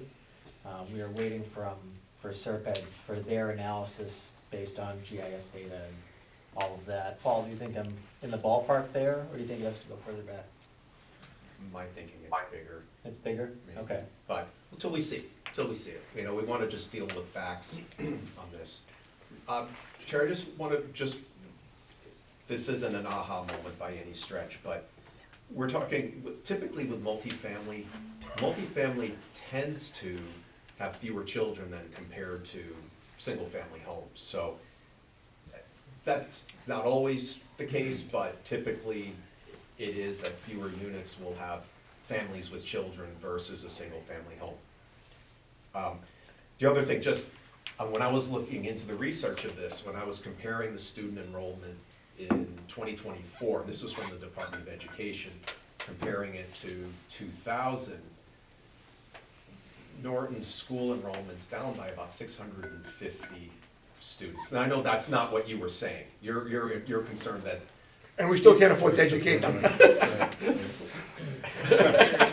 well, it's just, so at least so people are aware that, and we're working with the superintendent on this as well, so, she did say, though, that, she did tell me that some recent, work with their demographics shows that they think they're gonna start to see an uptick in student enrollment. There's a lot of building, you got the 40B there, you got, right behind us down here, there's all kinds of houses going in, there's, Yeah, and that might be more of a national trend again, because for 20 years throughout the country, student enrollments have been dropping in many places, so. birth rates have been dropping. I mean, I realize you're, talking about, I would say probably a worst case scenario, but, point taken, we need to, we understand that these types of developments will have an impact on the town. But it's also that there are positive impacts. Again, we could be creating more affordability for people, more residents could bring more business to our local businesses. So I just ask you to think about the trade-offs of this. It's not all bad. There's a lot of good that could come out of it. No, it's pretty bad, Madam Chair. especially if you wanna put it on TCP. Yeah, I think I sorry. heard Mike first. Just one thing, I don't know if there hasn't been any decision in the Milton case yet, right? No. So we were all under the impression that this was like, if you have this housing, you can get grants. If you don't have this housing, you can't get grants. But the state's interpretation now is no, you have to do this. So what is the Milton case exactly? Milton So, case I is, can- go ahead. So Milton is challenging a couple of things. One, they're challenging how they were designated. They were designated, I think, as rapid transit because they have a trolley that carries like 40 people. Yeah. But a technicality. Again, State name infinite wisdom. yes, exactly. I will just leave it at that. So We they're have chal- GATRA, that so- could follow the same. So category. they challenged that, and the state hit them with a hammer of that entire laundry list of things. And that's what they're asking just to be redesignated at a different level. But the way the state has responded to that has been, if it's discretionary funds that we have control over, you better not count on it. To put it mildly. There's another, I think, Holden, has basically just ignored the state at every turn. They will also probably be prosecuted at some level by the state along with, but most areas Why that do have you been use cited scare are being. tactics? Maybe fine. all the towns should get Ms. together. Winston, I think we have and other push questions back first. And be real leaders. And just adding to Tim's point, to the Milton case, they're also challenging the Attorney General's assertion that they can take away discretionary funds, because the general law said those 4 grants, Milton's not disputing that, the Mass Works, the Housing Works, but they're disputing the ones in the bullet underneath community planning, because that wasn't in Mass General Law. That came out of their guidelines. And they're disputing that they're saying a guideline is not regulatory. So, but the Attorney General has said it is, and so they're going to play that out as well. But that cake will not be baked by town meeting. So, Can I think Steve, you had a question, right? Yeah, I'm just curious, how many abutters have you contacted? that would be based on whatever the zoning requirements are, which are, Well, 300 feet, so I actually reached out to all of the individual properties that were originally on here, either through letter or through visits. Like I met with New England Ice Cream, I've met with TPC, email correspondence through the mobile home park, which is in a butter. And then we were required to send out notices to a butter. So that's properties within 300 feet, which also included in this case some properties up in Mansfield, including Xfinity Center. Right. And how many have you heard from? And what's some of their comments? we had one property owner across the street who came to one of our meetings, then spoke, and you've had correspondence with PTC. 1 or 2 others. I mean, we had people who attended at our meeting last week, but none were abutters. So the area of where this is most impacting, we haven't really heard from anyone. The one property owner, he owns multiple properties, he said he wasn't in support of this because, for some of the reasons we've heard here today, that we don't wanna see commercial land be, have a chance to have it zoned or built as residential. But that's been it, from at least the abutters.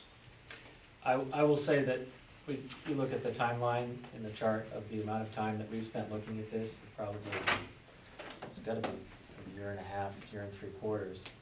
I have more fingers than I have received public comments during all of those sessions combined.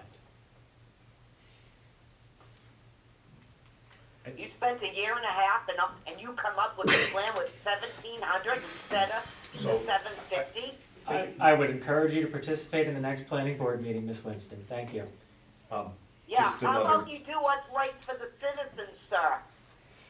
Just another fact at this point, that of all the communities that have submitted up until this date, 85% of them have adopted and are in compliance. So Yeah, the 15% are like us. We hear, we're the remaining, there's a lot still in our situation where they had until the end of the year, but there's only maybe 10 communities that are not in compliance. They're getting the attention, but like anything else, if it's negative, it gets news, but most of them have passed it and were found compliant. And oh, sorry. No, He's been patient over there. well, I set a good example. I've got a handout if it makes it a little easier. There's been a lot of talk about numbers, so I thought I'd put some together. I might be all wet, I'm not on the FinCom, and I'm not privy to some of the numbers that you might be privy to. Also, the last time I was involved in the budgetary process, I'm sorry, can you just identify, are you on a butter? Can you give us your name for the What's that? minutes? Can you give us your name for the minutes? Oh, Jim Shabbat, 56 Mansfield Avenue. The last time I was involved in the budget, the town manager's name was Lindbergh, and that goes back a while. Walter Lindbergh. Yes, sir. So Jim, are you on a butter? You're on Mansfield Ave? No, Okay. I'm down the road. Okay. I am an abutter to a 60-unit apartment complex on 6 acres that was gonna be across the street. The board did vote it down, but it's in court. And I'll get to where they might win. Just to clear something up quick, first, let me agree with Tim twice, because that's important to show agreement when you can. He talked about Milton, and obviously, his story about Milton differs from the media. His is the accurate one. The state does have a big stick, up to and including, zoning is not a right of a town. Zoning is given to us by permission from the state. Should the state decide, the state could create that zone for us, pass it by special legislation and say, have a nice day. So, fighting the state, bad idea. Another point of agreement is, I hadn't realized you've been initiated well in I was told that property would never be developed. That's a false statement in almost every single case. I have seen the craziest things get developed, and I would never tell anybody that something couldn't be developed. Quick point of clarification, the zone does not need to be contiguous. Half of it needs to be. The rest of it has to be an at least 5-acre parcel, so it could be split up quite a bit. There has to be one 25-acre parcel. Guidelines 5B. Oh, we're still in agreement, so we're okay. My concern lies in the area of philosophy. You've got a list of pulls and pushes, and they're accurate. There are things that will encourage development, there are things that will discourage development. And my concern is that we do have to meet the state guidelines, we don't have a choice. But I believe we need to do it in a way that puts Norton's wants and needs, goals and investments first. while complying with the state. We don't wanna thumb our nose at them, we don't wanna play some kind of funny game where we think we beat them, and, I mean, the guidelines take up quite a few pages. They're gonna be able to tell if we, in fact, I believe once we pass it, they have to analyze it and approve it, right? Yes. So we can't be cute. We can be careful, we can be cautious. My big concern is the PGA property, and I put together some numbers. For methodology, it's a 68-acre vacant parcel. There's a potential of 1,088 residential units, if we assume no wetlands. If we deduct the wetlands areas, I believe it's reasonable to assume 1,000 units may be sited here. It might be 900, it might be, but for a comp, East Main Apartments is a comparable project for comparison reasons. It consists of 188 apartments. It's currently assessed at $43,684,000, and I believe any multifamily over 6 units is taxed at the commercial rate of $1,384, which yields $604,586, or $3,215 per unit annually. 1,000 similar residential units would yield $3.2 million, so that's on the plus side of the balance sheet. I didn't take the whole budget, I just took educational expense because that's the elephant in the room. That's the big number, that's the one that it's not only a big number, it's a number we can't get away from. The state established a foundational budget, we have to fund it. If we don't fund it, we're gonna risk Chapter 70 funds, which we literally can't do. That's probably the same predicament. So according to census data, and I've reached out to a couple of people to verify, we've got 6,588 households. We have 2,376 registered students between the Norton school system, Southeastern Regional, Bristol Agricultural, and those that are placed outside the system for special needs, or I believe we also participate in school choice, sending kids Yes. out. So That's true. it's a total number. And it's a number that we have to pay for, and that's what matters. This yields a student household ratio of 0.36. Thus, we could expect 360 students to come from the additional 1,000 residential units.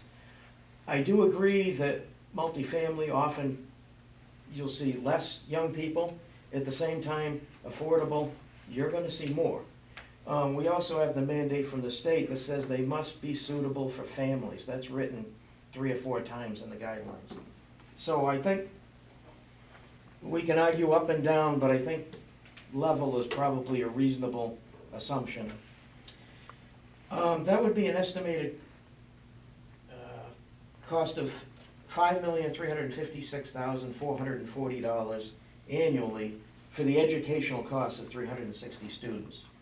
This is derived by dividing the school, voc, and ag budgets of $36,540,328 by 2376 to derive an estimated, sorry Zach, $15,379 cost. And I'm excluding capital expenses and other things because, we can increase without increasing capital What are you missing? What are you missing? You did your homework here, but what are you missing? I'm not missing anything, sir. Fixed and shared expenses, which are Yes. 2/3 of the schools. Yes. And Which there's when you also- add it to that, you'll get closer to the 18,000 number. But we're splitting hairs, that's There's okay. also the argument that you can absorb some with no additional cost, and I believe that. I don't know what the ideal student-teacher ratio is, and I don't want to throw a number out there because some people are going to get mad that it's too low and some will get mad it's too high. We'll take your numbers as conservative. So let's, 1 to 1, Jim. whatever that number is, if you have 5 students less than that number, you can add 5 for free. The 6th one costs money. And I guess that I would look at someone who's making sandwiches. And say you've got the capability of making 1,200 sandwiches per day, and you're only selling 900. Wow.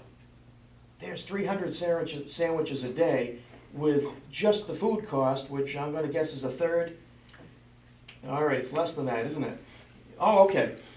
But you're only paying food costs, the rest is profit.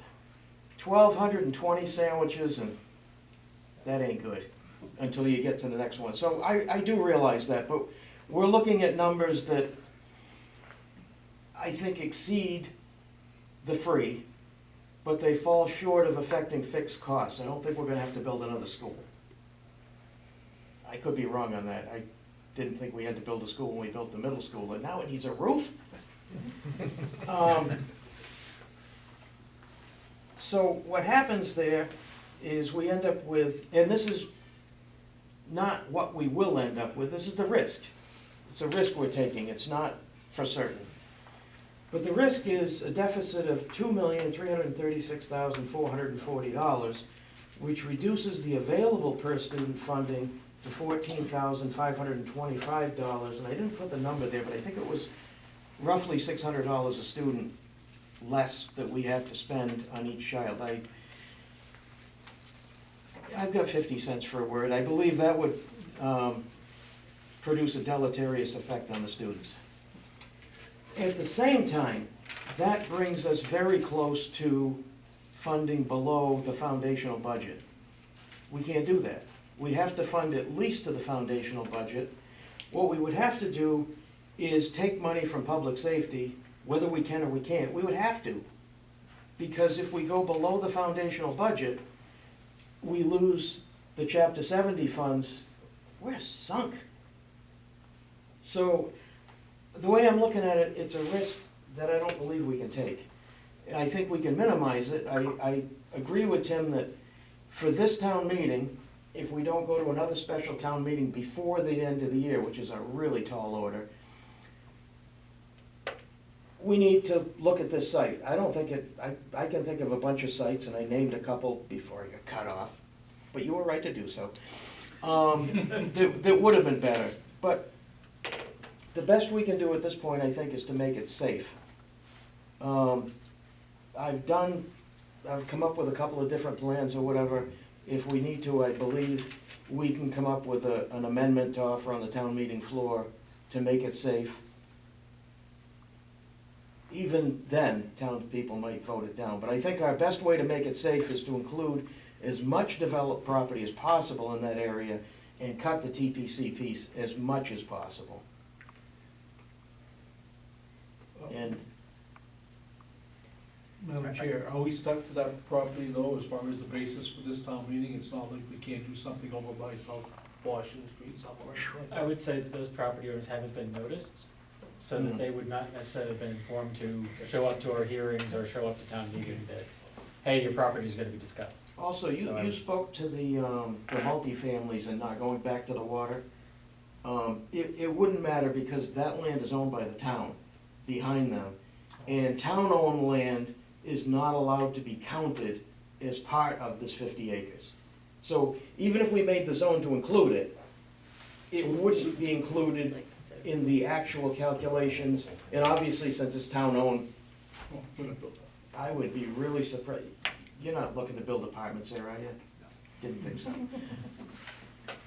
Madam Chair, can I ask a question? Go ahead, Zach. Thanks for coming prepared and doing your homework, Jim.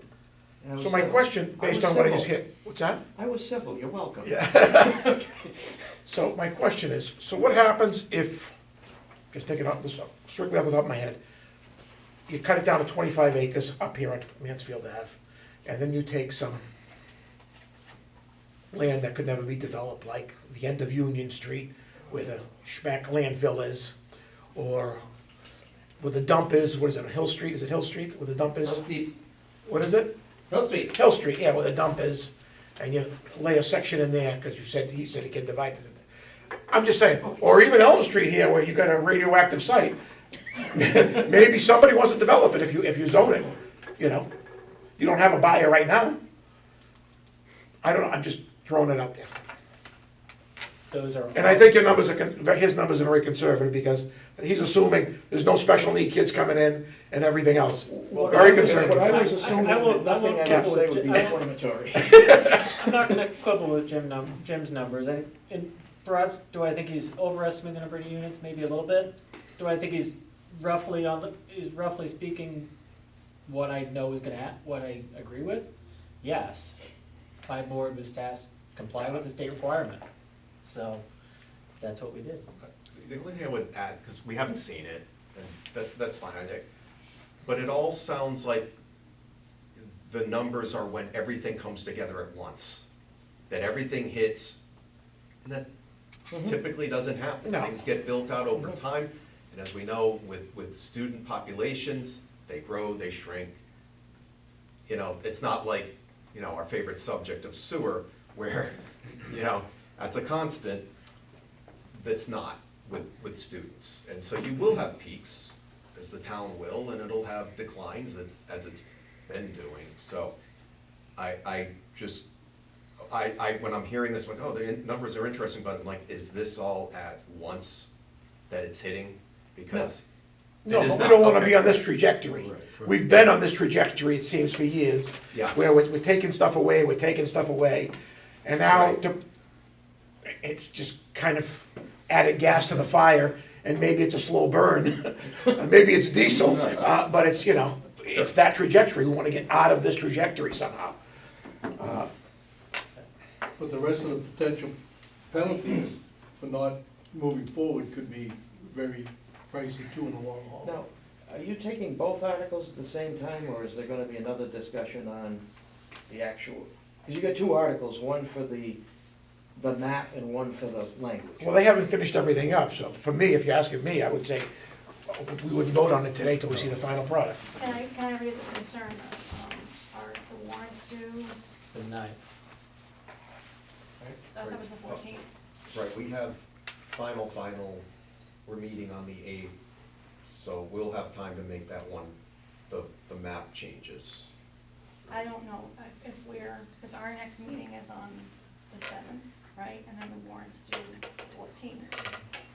So, are we planning, we would have to meet again on that Well- next week? The map would, that part would be different, the article won't change. The language will, the text, the bylaw text language will not change, the map could.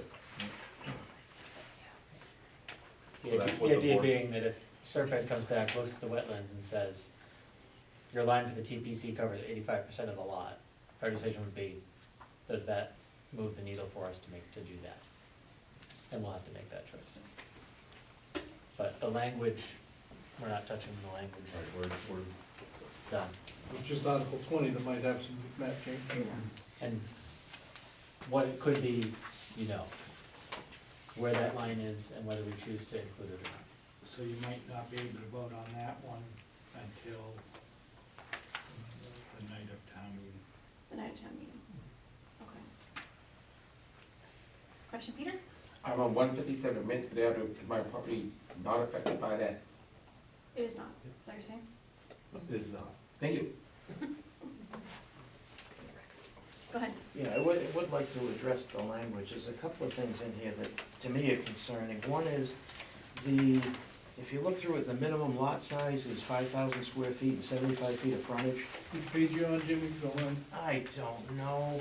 Oh, okay. Well, what's the number? Number. What part of the- Table of dimensional requirements? Table of dimensional requirements. 1, 2, 3, 4th page? We have that? Uh, We have that. we don't have numbered pages. No, it's not numbered. This is I'm just going by, I just Well, counted no, I them. mean in the warrant, for Oh. our packet. We do have the Dimensional table, standards. so just keep scrolling. 175-23.6. 6, yes. Yeah, the minimum lot size is 5,000 square feet. I'm kinda concerned about what that looks like. Cause now you've got, I mean, we're talking about this as, we're looking at like what's next to McDonald's popping up maybe. But, couple things, one, I don't know, wouldn't be bad, you could build Pressport Acres. Put in a bunch of roads, little tiny lots, little tiny houses. I don't know if that's, leave that to other people to think about it, but I don't know if that's what we want. My thought would be the minimum lot size should be roughly maybe 90,000 or 120,000. It's either a decent, big quality project or It's the Or minimum, no? it's not the maximum. Hmm? It's the minimum, it's not the maximum. Correct, Yeah. correct. So you wanted a minimum of 90,000. Or 120.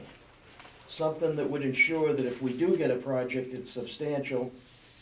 You, No, I think we've made, I think I went through in one of the slides, we leaned toward trying to encourage smaller buildings where it made sense, while still complying, Which rather in- than in a bunch cer- of giant buildings. In certain areas I could see, but wow, there? Which is the other thing, you're running into a danger, I mean, But would the property be worth that much to have it, if it's 5,000, I don't think the TPC is gonna break their property up and have it not the TPC. across the street. Across the street, I don't know. I believe those are condoed out, so there might not be much of a chance of anything happening over there just by logistics. They could expand, But getting 4 people to agree, good luck. But that's the bulk of the project. Huh? That's the bulk of the project in play, right? Well, the bulk is still the TPC place. But it just seemed, it didn't make sense to me. And the other one is this density bonus. We got 3-story buildings, if you give us affordable, you get 4, if you put shops on the bottom, you get 5. Do we want 5? Do we want 4? Tim did address this in some of the past meetings, and that's out of the master plan, right? Like that's it's the a lever direction to of the pull town. to get A, more commercial, or B, Yeah. more affordable, and keep Mhm. us over that 10% threshold. Mhm. So, We have to allow 15 units per acre. The way you do that is you go up a little bit. when it comes to the financial So- impact, I look at that as a positive. I would agree, Sure. I would And agree. That's what I I'm just, most concerned about at this table. not a so. big, I just wanted to raise the concern. Sure. The other section is, where are we? 175-2310 affordability requirements. And we're imposing, once you get over 10 units, we're imposing affordability requirements. And I've got a letter from November 17th of 23 from Attorney Mark Bobrowski to the planning board. You guys have hired a consultant. Mark is one of the best land lawyers in the state, so you did a good job. He's about it. He's talking about affordable housing, and he's suggesting that we gotta be careful.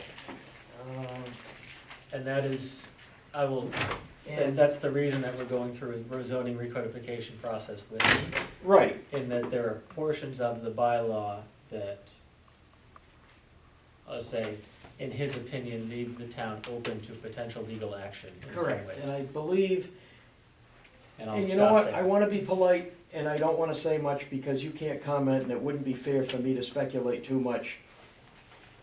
That wouldn't be fair. But the 60 units across from Produce Barn, I believe we could very well lose because we've gone too far with our affordability requirements, and their attorneys know dope. But, he cited a case, it's Wall Street Development Corp. Versus Planning Board of Westwood, which Westwood got a little bit too tough. Westwood started requiring, and basically the developer sued him, and the land court came back and said, you know, you can incentivize, but you can't force. At the bottom of all of this, everybody talks about 40Bs like they're really bad things. And let's get ahead of it, let's get above 10%. Well, that keeps us always above 10% with 40B style. I mean, let's face it, a 5-story building with shops on the bottom's a 40B. It's the same thing. Why don't we stay below 10% and let them come? They're not that bad. And leave the ZBA and the selectmen with worrying about that, and leave the planning board worrying about the meat and potato stuff. And I guess that's the end of my concerns, and I appreciate you hearing me out, and I won't yell at you. No, it's fine. Thank you. Thanks. And I do see a hand raised in the meeting, I'm not sure Okay. if that's intentional or, I think that's right. okay. Can Can I guess, oh, go ahead. I was just gonna point out that once this language has been reviewed by Serpent's counsel, to review it against 3A, and they made a few minor changes, but that wasn't something that they commented on, so.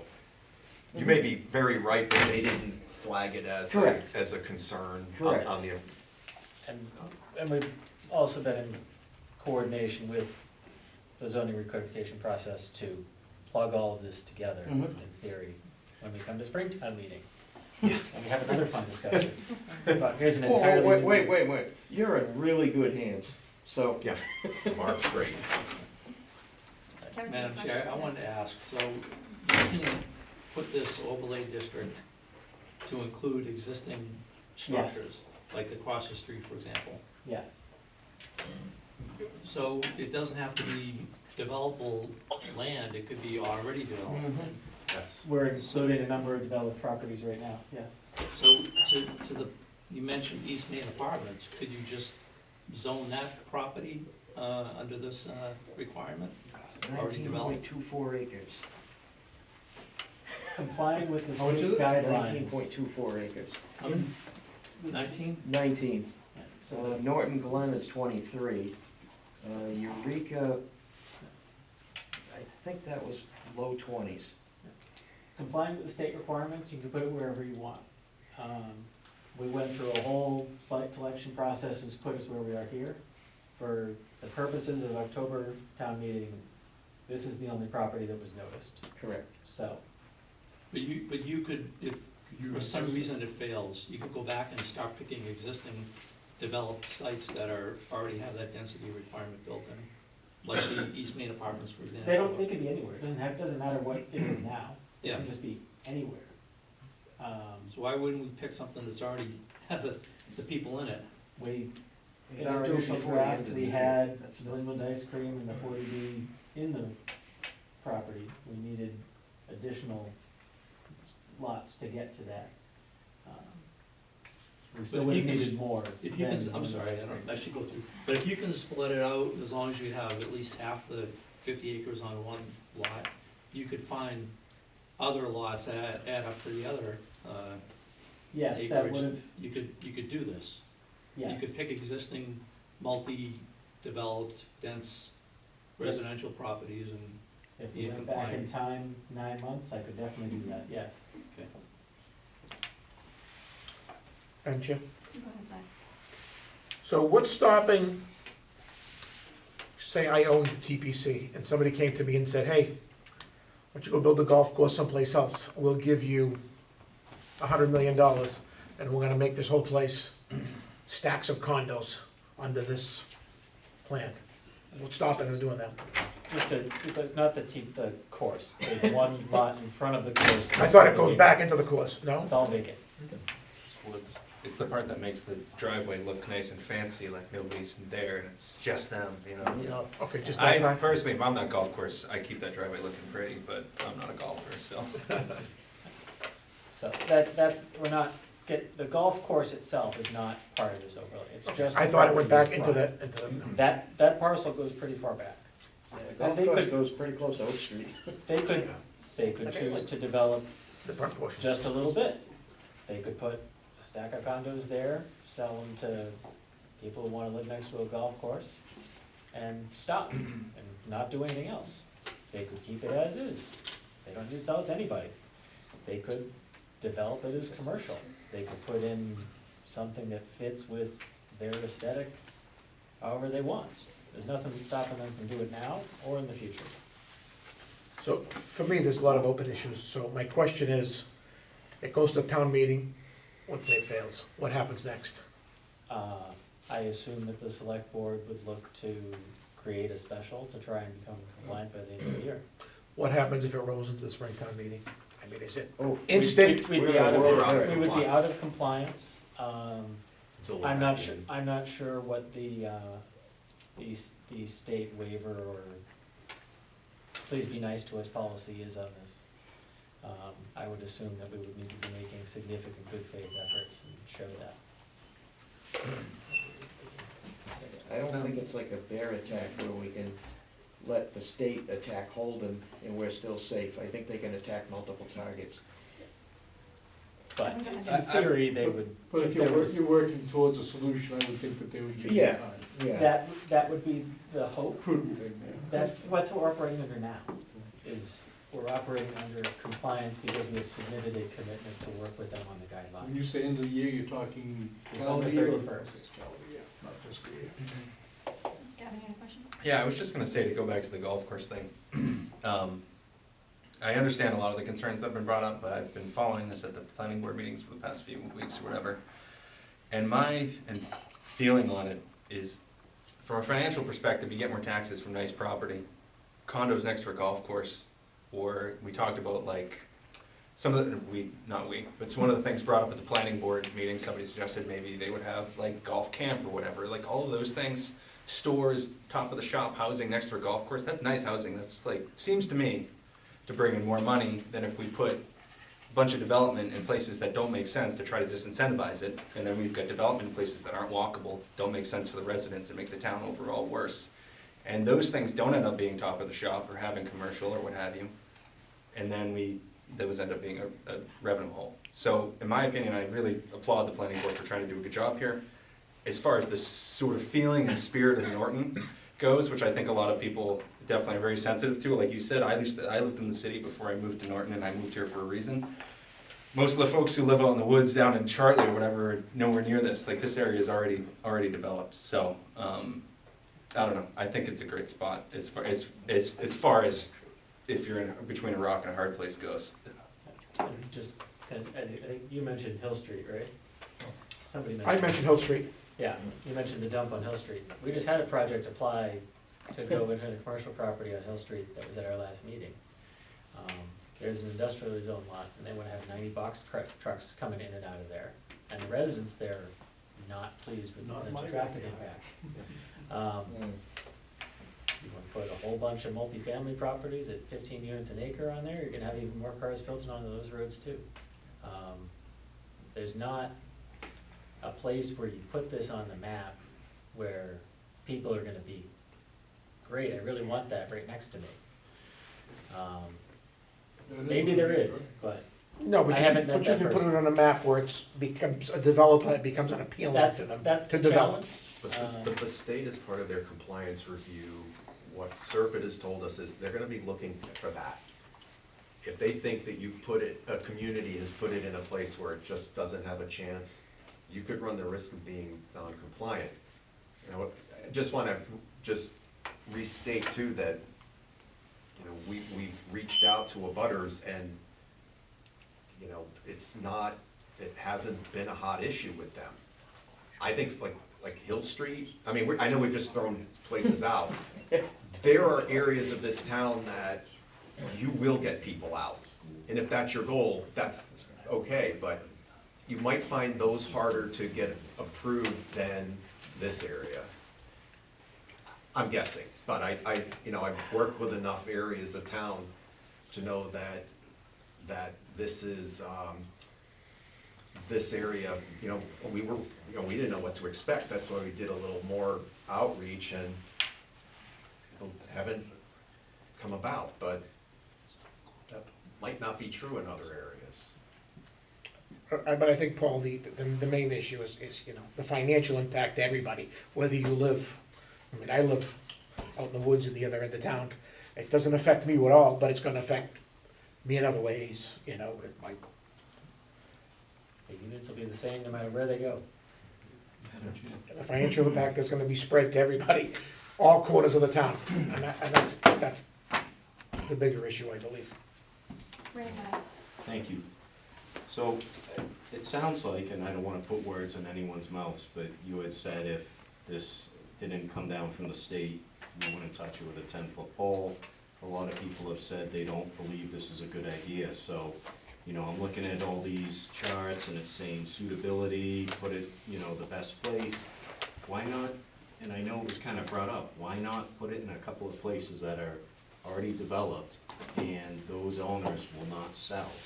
Then we're not gonna have the units. You had said, well, we're gonna get the units, we'll put them wherever, we're gonna end up getting them. Why not be strategic about this and put it in areas that either it won't be sold or they're already developed? I'm getting the consensus here that everyone's in agreement that this would kill the schools, right? I mean, I feel like, for now at least, that would be my, I guess, suggestion. But if I can ask, if we say the overlay goes to property A, and the state accepts it, can we change it later on at a Sure. town meeting? We can change whatever bylaw, that's, yeah, Okay. there's no requirement that we, as long as we remain in compliance, then So- we're in compliance. There's nothing that keeps us from changing where this is cited, the rules around it, or any other zoning bylaw at another town meeting. Okay, I just didn't know if it was something Like, from the unless, state. you know, there's no requirement that we have to maintain this for 5 years in the same zone. Obviously, if somebody applied while it was the zone, that would be the zoning Right, rules right. they'd operate under. But if we, But- okay, I guess we're talking about concerns as well, not hitting the end of the year. I would almost think it would be wise to find a couple of properties where we know there's no chance of either them being sold or being developed. How do you guarantee that? Well, someone had brought up the It's a challenge. East Main apartments, right? Who's gonna buy it and then develop it? It's already developed. You're saying just go over an area that's been Correct. built, that no chance of, Correct. okay. And I'm just saying, because we're all saying 10-foot pole, this and that, it's not good. In fairness, you're doing that. Yeah, other than the TPC parcel, everything else is built on. And New England Ice Cream is probably not going anywhere anytime soon, so. And I don't wanna minimize what the planning board has done, I'm just trying to take everyone's concerns and whatnot and try to come up with a solution. We tried to put it in a place that made sense with the existing uses around it, and that's. Can I ask if this, you said you can come back and change it, but if this were to fail, you couldn't come back to the same place, correct? Isn't there a rule that you can't? Once you try In to- terms of once it zoning fails. bylaw changes, in terms of the, It'd have to be a significant modification Yeah. to. I think the location would be a significant modification. Yeah, yeah. But you couldn't go back to this location, so if it failed, then we couldn't find a better location, you couldn't try it again, this is it. I would say that there's probably a way for it to be significantly different. I don't know where that line is in terms of citing it here under a different set of guidelines or rules or something like that. I would tend to lean to what you're saying, that if this is voted down at town meeting, then I would probably not propose it to town meeting again. And would you definitely be looking at a special then? To comply by the end of the year, I don't see another alternative unless somebody else has another idea. I definitely think we need an answer, a solid answer to that question for town meeting, at town meeting, because I think that's, based on the That was- dozens I've been to, that's definitely gonna be a question, and what, the question of, if we're not in compliance, then what? As much as we can lay that out, I know there's, and some people feel like it's scare tactics, but, I mean, spelling out as much as we know, or what the different outcomes are if we're not in compliance, I think is really important, because those are the types of things that people ask when they're hearing really emotional and an entire neighborhood or lots of people show up that are not in favor of something, and there's not a lot of information to indicate exactly what the impacts will be, the risks will be. It's difficult for people to be swayed. So I would just say, as much as we can to answer those questions, it's really important to at least try. I think there are a number of headwinds on this discussion. One is, it's a lot of units, and people don't want to look at that impact financially. One, or two, it's a lot of multifamily properties. Norton has historically been pretty much single-family dominated.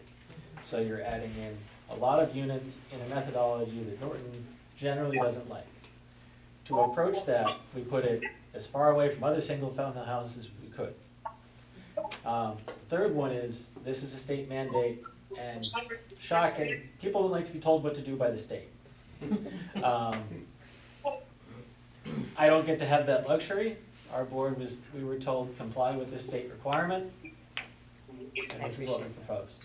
So, I am aware of any number of those coming up at town meeting. We had one of our board members vote against it on that third aspect, just, I don't like the state shoving this down our throats, and I'm gonna vote against it. And that's fine. Can I ask whoever that is to mute, please?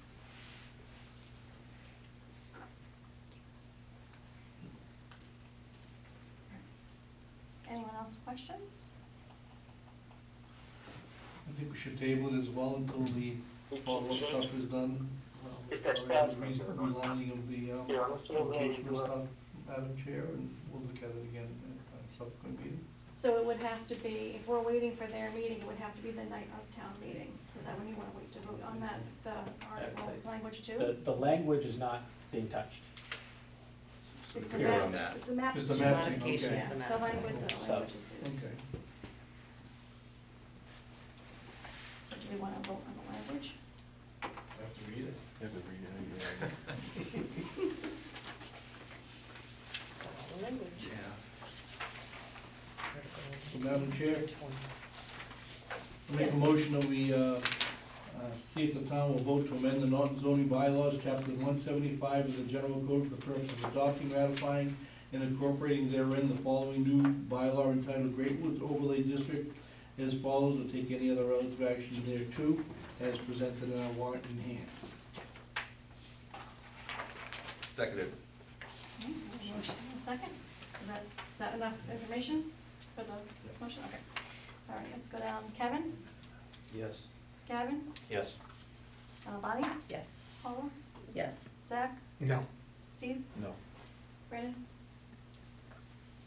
Can I ask a question? Like, this has nothing to do with the map, this is just the language.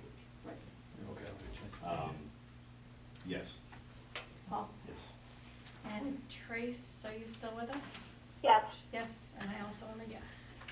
Madam Chair, now that you voted, because the language Great Woods Overlay District is in the article, doesn't that kind of tie into the map indirectly? The location of the map at town meeting would not change. If we choose to go to the district, we'd special, we'd alter the language and if we choose a new zone in the special, we'll alter the text to address.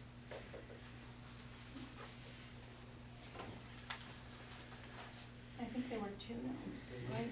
Yeah. Two notes. Some of these locations will There's actually notes change on it. that. No, you gotta stand this.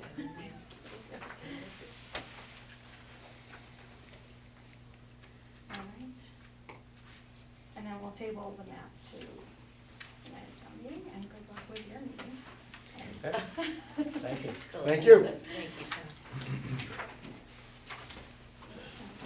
Do we, not have a meeting because of Indigenous Peoples' Day? Is that?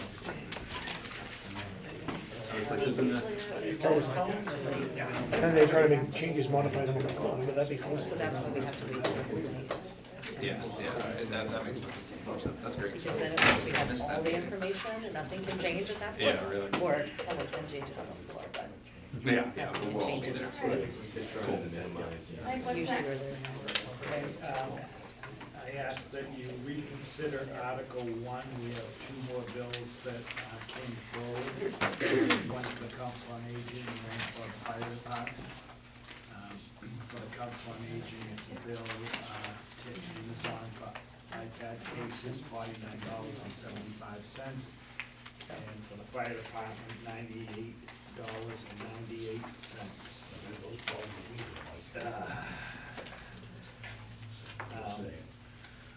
So that is for, Paul might understand some of this stuff, landline phone incoming call alert, and also 4-pack traffic delineator postcodes. Yeah, we don't have it in the packet. So we don't have it in the packet, could you just read the numbers one more time? Yep. So for There is account, in the packet, for Bonnie. the COA, account Sorry. number 001-541-570, $49.75. And for the fire department, account All the way to the end? 001-220-570-98.98. And both, I asked that both those come All right, so enough money to worry about, $40. Mike, that, And 98. that's still, all of it's still coming from free cash? I just noticed it wasn't on your free cash list. Yeah, I'll update. Okay, Right here, I that's just the wasn't sure if I signature missed page. something. Because we still have in the yard. 200 and something, After the thousand, signature page, $49, last that was okay. spent, right? After the signature That's page. in that's in that new What list size? of free That's cash in- money. I don't think it's been turned back yet though, right? It's the extra, it's the balance that we didn't spend, from the revenues. What did, In the revenue expenditure sheet, you know, there was a bottom line of 200 and something thousand. How does that factor in what here? was that, what was that? Turn-backs? What's that? Turnbacks It or wasn't not? turnbacks, it was when the budget, we didn't quite spend everything, right, in the spring, and we Right. had some left over. Is that just gonna get turned back into free cash? It would have been turned back. Okay, into- oh, okay, gotcha, okay. Madam Chair, I make a motion that we amend our prior Article 1 motion and add the two additional expenditures, the 001-541-570 for $49.70 for the Council on Aging, and the 001-220-570 for $98.98 for the Fire Department, and have that come out of free cash. Madam Chair, I think we have to vote to reconsider the article first, and then, Mike's nodding, he's like, oh, no, we Can't should do just something. add Can't that just on? amend it? No. Can you just amend it, no? no, I think we have to Okay. Make- vote. Okay. Make a motion that we reconsider Article 1. Second, All right, a motion and a second. Kevin? Yes. Gavin? Yes. Bonnie? Yes, Paula? Yes. Zach? yes. Steve? Yes. Brandon? Yes. Paul? Yes. Trace? Yes. And I am also a yes to reconsider. All right. And then, Motion to add to the Article 1, the two additional items, the Council on Aging for $49.75 out of Article 001-541-570, and then $98.98 from the Fire Department, or 001-220-570, both to be taken out of free cash. do you want to say a total of $1,884.21? $1,884.21, correct. So moved, Madam Chair. All right, do I have a second? Second. All right, Kevin? Yes. Gavin? Yes. Bonnie? yes. Paula? Yes. Zach? Yes. Steve? Yes. Brandon? Yes. Paul? Trace? Yes. And I am also a yes. Pass the burn. Sure is. And I did, free cash discussion? Yep, just, I still, the select board's meeting this Thursday to go over town meeting issues mostly. And I'll be going over use of free cash. I gave you some ideas that I'll be bringing up. One thing that still has to be added is, departments told they have till 12 o'clock tomorrow to finalize, come forward if they have any operating budget amendment that they need. So we'll be finalizing that tomorrow. I'll bring that up with the select board Thursday night and bring it to you next Monday.